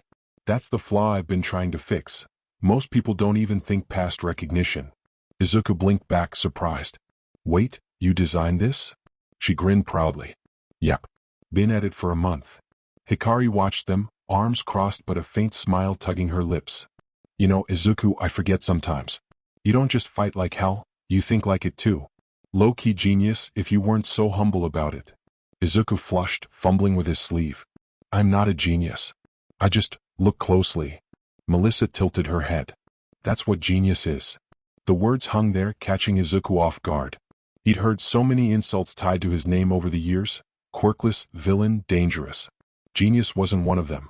As they walked on, the conversation shifted. Melissa glanced between them, her tone casual. So, both of you are in UA's hero course, right? Training with quirks every day? Hikari nodded. Yeah, it's intense. Even exams are basically life or death simulations. Melissa smiled faintly, then shook her head. I wouldn't know. Izuku frowned. What do you mean? Melissa's voice softened. I'm quirkless. The word hit like a stone in Izuku's chest. He froze mid-step, memories of childhood jeers and lonely years rushing up. You're quirkless. Melissa nodded. Yep. Never manifested one. My dad wanted me to find my own path, so I went into tech. I figured, if I can't fight like a hero, maybe I can build for them instead. Hikari's expression softened, but her eyes flicked toward Izuku. She knew what that word meant to him. Izuku swallowed hard, voice quieter than before. That doesn't make you less. You already build things most pros couldn't even understand. Melissa blinked, surprised by the intensity in his tone. For a moment she just studied him, then smiled, warm and genuine. Thanks. Most people don't mean it when they say stuff like that. But you do. You're. She faltered, the rest of the sentence dying on her lips. Her voice had softened without her meaning to, and whatever she almost said lingered in the air. Hikari noticed. Her eyes narrowed just slightly, catching the way Melissa's gaze lingered a beat too long. She didn't comment, not yet, but the flicker of suspicion settled in her chest. Izuku, oblivious, gave a small, earnest smile. I understand it can be hard. People don't always see you for who you are. That's why I do the things I do to help everyone, especially people like us, even when it hurts. It's the only way I know to keep moving forward. Izuku's smile lingered, warm and unguarded, and Melissa felt her throat tighten, her breath caught, and for a moment she couldn't look, almost said something, but the words slipped away. Hikari noticed the pause, her grip firm around Izuku's hand. Melissa cleared her throat quickly, tucking a strand of hair behind her ear as if to reset herself. All right. Come on, you should see more of the expo. Izuku walked up to a booth, happily fiddling with a retractable gauntlet. If the release valve were smaller, you could double the pressure without losing balance. Oh, and if you mounted it here. Melissa laughed, tapping notes into her tablet. Most people say, cool gadget. You redesign them on the spot. Hikari smirked, fond but exasperated. Welcome to my world. Izuku walked to another booth, gloved fingers hovering over a sleek set of mobility gear. Twin grapples mounted at the hips, a harness with pressure valves, and a compact pack for gas propulsion. His eyes lit up. This is close, but it's still too linear. Grapples work in straight lines and gas thrusters can't sustain more than a few bursts. If you wanted true maneuverability, real three-dimensional combat, you'd need a system that can fire, retract, and pivot in seconds. Like flying without wings. Melissa blinked, leaning in. Three-dimensional maneuverability? That's ambitious. Izuku smiled faintly, already lost in thought. Someday someone's going to need it. And when they do, I want to be the one who builds it. Hikari watched him ramble, that soft fondness tugging at her smirk again. And here I thought you just liked ropes and pulleys. Izuku flushed, ears red, but his gaze stayed fixed on the gear, the idea already sparking in his mind. Izuku was already halfway lost in a force field display, muttering under his breath about energy consumption field efficiency. Hikari hung back, arms folded, eyes on Melissa. The girl was bright, friendly, and almost too quick to warm up to Izuku. That alone was enough to set off alarms in Hikari's head. She stepped closer, voice low. Hey Melissa, can I ask you something? Melissa blinked, surprised. Sure. Hikari's gaze flicked to Izuku, still rambling happily, oblivious, before snapping back to Melissa. If I asked you to, could you design something that cancels his quirk? Just enough so he could touch people. No draining. No risk. Melissa hesitated. Just for a second. Her smile faltered, her weight shifted, a tiny flicker that didn't match her usual confidence. Hikari caught it instantly. Her eyes narrowed, sharp as a knife. So you've thought about it before? Melissa froze. She bit her lip, conflicted, then whispered. I overheard my dad. He's been researching containment devices. Ones that can suppress or block quirks like Izuku's. He was talking with all might about it. Hikari's stomach twisted, though her face stayed composed. Contain him. Melissa winced. I don't think Dad sees it like that. He believes he's protecting people. But I know how it sounds. And if the government's involved. Her voice trailed off. Melissa exhaled slowly, guilt threading her voice. Maybe. I don't know the details. She glanced back toward Izuku, who was still happily tinkering, oblivious. But if I could sneak into my father's office, pull the specs, I might be able to design a countermeasure. Something to flip their work on its head. Hikari didn't blink. Then we're doing it. Melissa's head snapped up.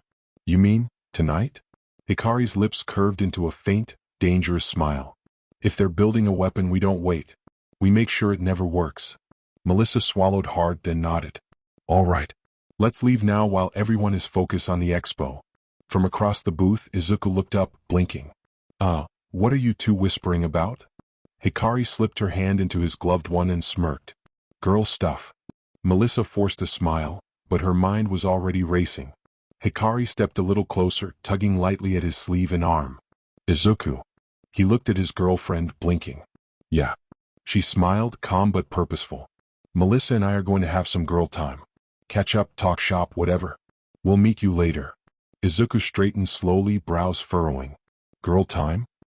His tone was skeptical, and his green eyes darted between the two of them. He wasn't stupid, something was clearly going on. Melissa gave him her best innocent grin. We won't be long. Promise? Izuku opened his mouth to press further, but Hikari leaned in, kissed him quick and sure, her quirk flickering on just long enough to make the contact safe. When she pulled back, her eyes glinted. Go get changed for tonight, she told him softly. We'll meet you at the expo. Don't overthink it. Izuku's face went red, words caught in his throat. Okay. Hikari smirked, brushing her fingers against his glove one last time before tugging Melissa toward the side hall. Izuku watched them go, suspicion gnawing at him, but the kiss lingered warm on his lips. For now he let it be. Island Research Wing. The hallways of the research wing were quieter than the bustling expo floors. Security drones patrolled in neat arcs, their red lights sweeping methodically across polished glass walls. Melissa pulled a slim tablet from her satchel, thumbs flying across the screen. One by one the drones' red beams flickered, then shifted their patrol routes, leaving a narrow gap just wide enough for them to slip through. Hikari raised a brow as they ducked past the first checkpoint. Didn't think you had that kind of nerve. Melissa smirked faintly, though her voice was a whisper. Growing up with David Shield as a dad? You learn how to dodge his firewalls if you ever want to keep secrets. Hikari let out the ghost of a chuckle, scarf brushing her hip as she glanced at the disabled cameras overhead. Not bad, Shield. For a second I thought you were all smiles and blueprints. But you can actually move. Melissa flushed, half embarrassed, half proud, and kept typing. Melissa swiped her keycard and tugged Hikari through a side door, heart pounding. This way. If Dad's team left the prototypes in the secure vault, I can access the specs without setting off alarms. Hikari followed close, eyes sharp, scarf looped at her belt just in case. You've done this before? Melissa gave a wry smile. Let's just say I know where my dad hides things he doesn't want me to see. They slipped into a small lab filled with dormant machinery and glowing blue monitors. Melissa tapped quickly at a console, lines of code spilling across the screen. For a moment, the only sound was the hum of the machines. Then Hikari broke it. Melissa, can I ask you something? Melissa glanced up. Yeah. Hikari's eyes stayed fixed on the console. You've seen the news. You've heard how they talk about him. How do you really feel about Izuku? Do you see him as a threat? Melissa's hand stilled on the console. She hesitated, then spoke softly. I won't lie, he is dangerous. Anyone who says otherwise isn't being honest. But dangerous doesn't mean threat. It just means the system is scared of him, so they're building cages instead of bridges. Her gaze softened as she glanced toward where Izuku was bent over a gadget, completely absorbed. And about being quirkless, Izuku's right. It's brutal. I know I've had it easier. Money, brains, and a father like David Shield meant I never faced the blunt end like he did. But I've seen enough to know how bad it gets. The stares, the assumptions, the doors that slam shut before they're even opened. She exhaled, voice quieter. And the way he keeps going anyway? How he builds, how he refuses to stop even when the world tries to bury him. She caught herself, cheeks coloring faintly. It's inspiring. Hikari's eyes flicked to her, sharp and measuring. A flicker of heat tugged at her chest, quick and unwelcome. Melissa's words weren't wrong, but the softness in her tone set something off. Inspiring, Hikari echoed flatly, the single word carrying Aizawa's dry bite. Her gaze lingered on Melissa for a moment longer than necessary before she added, barely a murmur, yeah, I know. Melissa shifted, flustered but earnest, pushing her glasses up. I didn't mean it like, he deserves to be seen for more than the rumors. Hikari let the silence hang, then finally looked away, her expression unreadable. As long as you remember that. Melissa blinked, caught off guard by the weight behind the words. She nodded quickly, letting out a nervous laugh. Noted. She hesitated again, then asked the question that had been pressing at her since the afternoon. But, why are you protecting him from the truth? You know the government, you know All Might, they're not going to stop. Shouldn't Izuku know what's being planned for him? Shouldn't he be here with us? Hikari's gaze dropped, voice low but steady. He already walks around like the world's on his shoulders. His mom, the bridge, every whisper that calls him a villain, he carries all of it like it's his fault. If he finds out the government's building a cage for him too. She paused, jaw clenched. He'll add that weight to the pile. And either it'll crush him, or he'll snap and give them exactly what they're afraid of. Her eyes flicked to Izuku across the room, still bent over a gadget with that quiet, earnest focus only he had. Her tone softened. So I'll carry this one for him. He doesn't need another reason to think he's the monster they paint him as. Melissa's expression softened. So you'd rather carry it for him. Hikari's eyes flicked to her, unflinching. That's what it means to stand beside someone. Even if it burns you. The console beeped softly. Melissa swallowed, fingers flying across the keys. Then let's make sure he never has to wear their leash. The console hummed as Melissa cracked open the encrypted files. Rows of schematics and data scrolled across the screen, blueprints of a sleek handheld device with sharp angular lines. Her face drained as she skimmed the details. Oh God.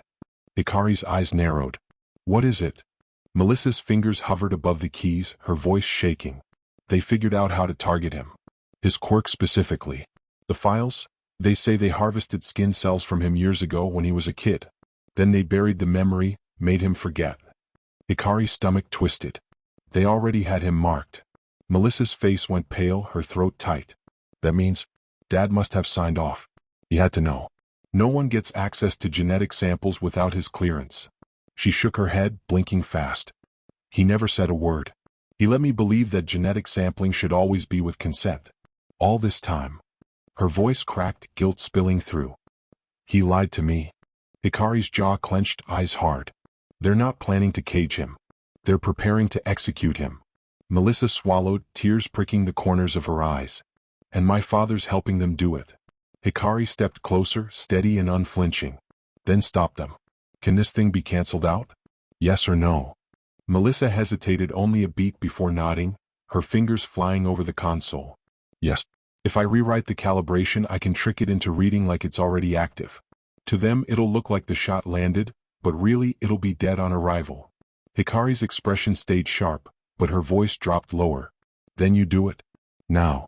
Melissa nodded firmly, jaw set. I will. If they ever try to use this on him, it won't work. Not ever. Not while I can stop it. Melissa's fingers danced across the console, lines of code flickering until the weapon schematic fizzled into static. She leaned back, breath tight. I can't build everything here. The system would notice. But in my own lab, I can fabricate a countermeasure. Something small, discreet. Hikari's eyes narrowed. Like what? Melissa pushed her glasses up, her voice steady but urgent. A necklace. As long as Izuku wears it, the device won't register him. It'll scramble the signal before it ever reaches him. Hikari exhaled slowly, some relief easing into her chest. Good. Do it. But she didn't move away. Her voice dropped, quieter, heavier. And one more thing. Can you make something that lets him touch people? No gloves. No fear.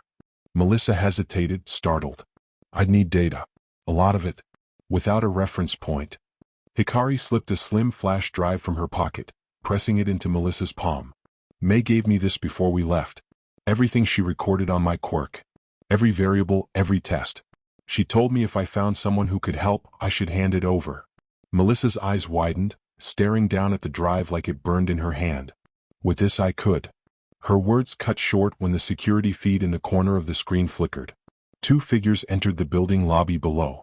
Melissa froze, blood draining from her face. It's them? My dad. And, she swallowed hard, whispering, all might. They're heading for the elevators. Hikari's eyes went sharp, calculating. Then we're done here. Melissa stuffed the flash drive into her pocket and shut the console in a blur of keystrokes. The schematics winked out just as the elevator lights in the feed began to climb. Back to your room, Hikari ordered, already moving toward the side corridor. We'll talk there. Melissa nodded quickly, clutching her satchel tight. Together they slipped into the shadows, the faint hum of machinery and the approaching echo of footsteps reminding them just how close they'd come to being caught. Melissa's room, night. Melissa's dorm room smelled faintly of solder and coffee, the air hazy from hours of nonstop work. Blueprints and scraps of failed prototypes covered the desk, while the 3D printer whirred steadily in the corner, its tray filling layer by careful layer. They'd been holed up there for hours, Melissa's focus unbroken as she pieced the design together. Hikari sat nearby, sharp eyes tracking every flicker of code, every adjustment to the schematics. The clock on the wall ticked louder than it should have. Only an hour left before the expo began. Melissa finally leaned back, rubbing her eyes. We need to decide. I can't do both. Hikari sat up straighter. What do you mean, Dot? Melissa adjusted her glasses, her tone clipped from fatigue but steady. We got 3 clear options. Option 1, a device that nullifies his quirk so he can touch anyone. But it won't protect him from their weapon. If they fire it, he's dead. Hikari's lips pressed into a thin line. Next. Option 2, I make a device that blocks their weapon, guarantees he can't be executed by it. But it won't free him completely. He'll only be able to touch you. May's data proves you constantly leak traces of your quirk, even when you're not using it. If I design the necklace to amplify that subtle output, Then when Izuku touches you, it'll sink and make it safe. Hikari's throat tightened. So just me? Melissa nodded, then hesitated before adding, Option 3, my father. If I brought him the data, he might be able to combine both protections. Touch anyone and neutralize the weapon. The words hung in the air. No. Hikari's response was instant, sharp as a blade. That's off the table. Melissa nodded quickly. Yeah. I don't trust what he'd do with it either. The printer hummed, spitting out another layer of the forming band. Hikari watched it, her jaw clenched, the seconds ticking down toward the expo. Finally she exhaled, steady but low. Option 2. If it keeps him alive and gives him one person he can hold on to, that's enough. Melissa nodded once, but then her gaze lingered. But we should tell Izuku. Let him choose. It's his body, his life. Don't you think he deserves that? Hikari's eyes hardened, silence stretching before she spoke. No. I won't give anyone the chance to hurt him, I won't. Melissa's lips pressed together. I get that. But deciding for him, she cut herself off, shaking her head. It doesn't sit right with me. He deserves a voice in this. Hikari leaned forward, voice sharp but quiet. And what if his voice gets him killed? He doesn't need more weight. He needs protection. So we make the call. We protect him. The hum of the printer filled the silence. Melissa looked away, then back, her shoulders tense. Fine. Option 2. Hikari's eyes softened, just barely. Thank you. Melissa turned to the console, but the unease lingered in her expression as she resumed her work. She would follow Hikari's choice, but in her chest, doubt smoldered like an ember. Hikari stayed quiet, eyes on the prototype. It felt selfish, but as the expo loomed closer with every tick of the clock, she knew it was the only choice she could live with. Melissa turned toward her closet and pulled out a small stack of clothes. Now we should get ready for the expo. I got extras. You strike me as the fitted jacket type. Hikari raised a brow, lips quirking. Reading me already? Melissa grinned. I build machines for a living. People aren't that different. They changed quickly, the air quiet but not uncomfortable. Melissa adjusted the fit of a dress shirt in the mirror while Hikari smoothed out the cuffs of her jacket. Halfway through tugging on her boots, Hikari finally asked the question weighing on her. The printer hummed in the corner, the necklace taking shape layer by layer. Melissa leaned back from the console, exhaustion written in her posture but something brighter in her eyes. Hikari broke the silence. This is not a small thing you're doing. Going against your father. Risking all of this. Melissa shook her head, a small smile tugging at her lips. It doesn't feel like a risk when it's him. Izuku's different. People call him dangerous, unstable, but there are plenty of us who see the opposite. Who see someone who refuses to stop fighting, even when the world tells him to give up. Someone who fights for those of us who are left behind. That's the kind of person you want to stand behind. Her voice softened, almost unconsciously. That's the kind of person you can't help but believe in. Hikari's eyes narrowed slightly, catching the flicker of warmth in Melissa's tone. For a moment, jealousy twisted in her chest. But instead of snapping, she let her shoulders ease, her voice quiet. It's nice. Having someone else believe in him too. Makes me feel like I'm not the only one carrying that weight. Melissa's smile grew, infatuation glinting through her fatigue. You're definitely not. He's got more people on his side than he knows. Hikari looked back at the printer, hiding the flicker in her eyes. Good. He deserves that much. The machine clicked, stacking another layer into place. Between them, the air was edged with something fragile. Respect, belief, and something else unspoken. And that's it for today. I hope you enjoyed. Support the writer. Don't forget to like, sub, share, and donate for more videos.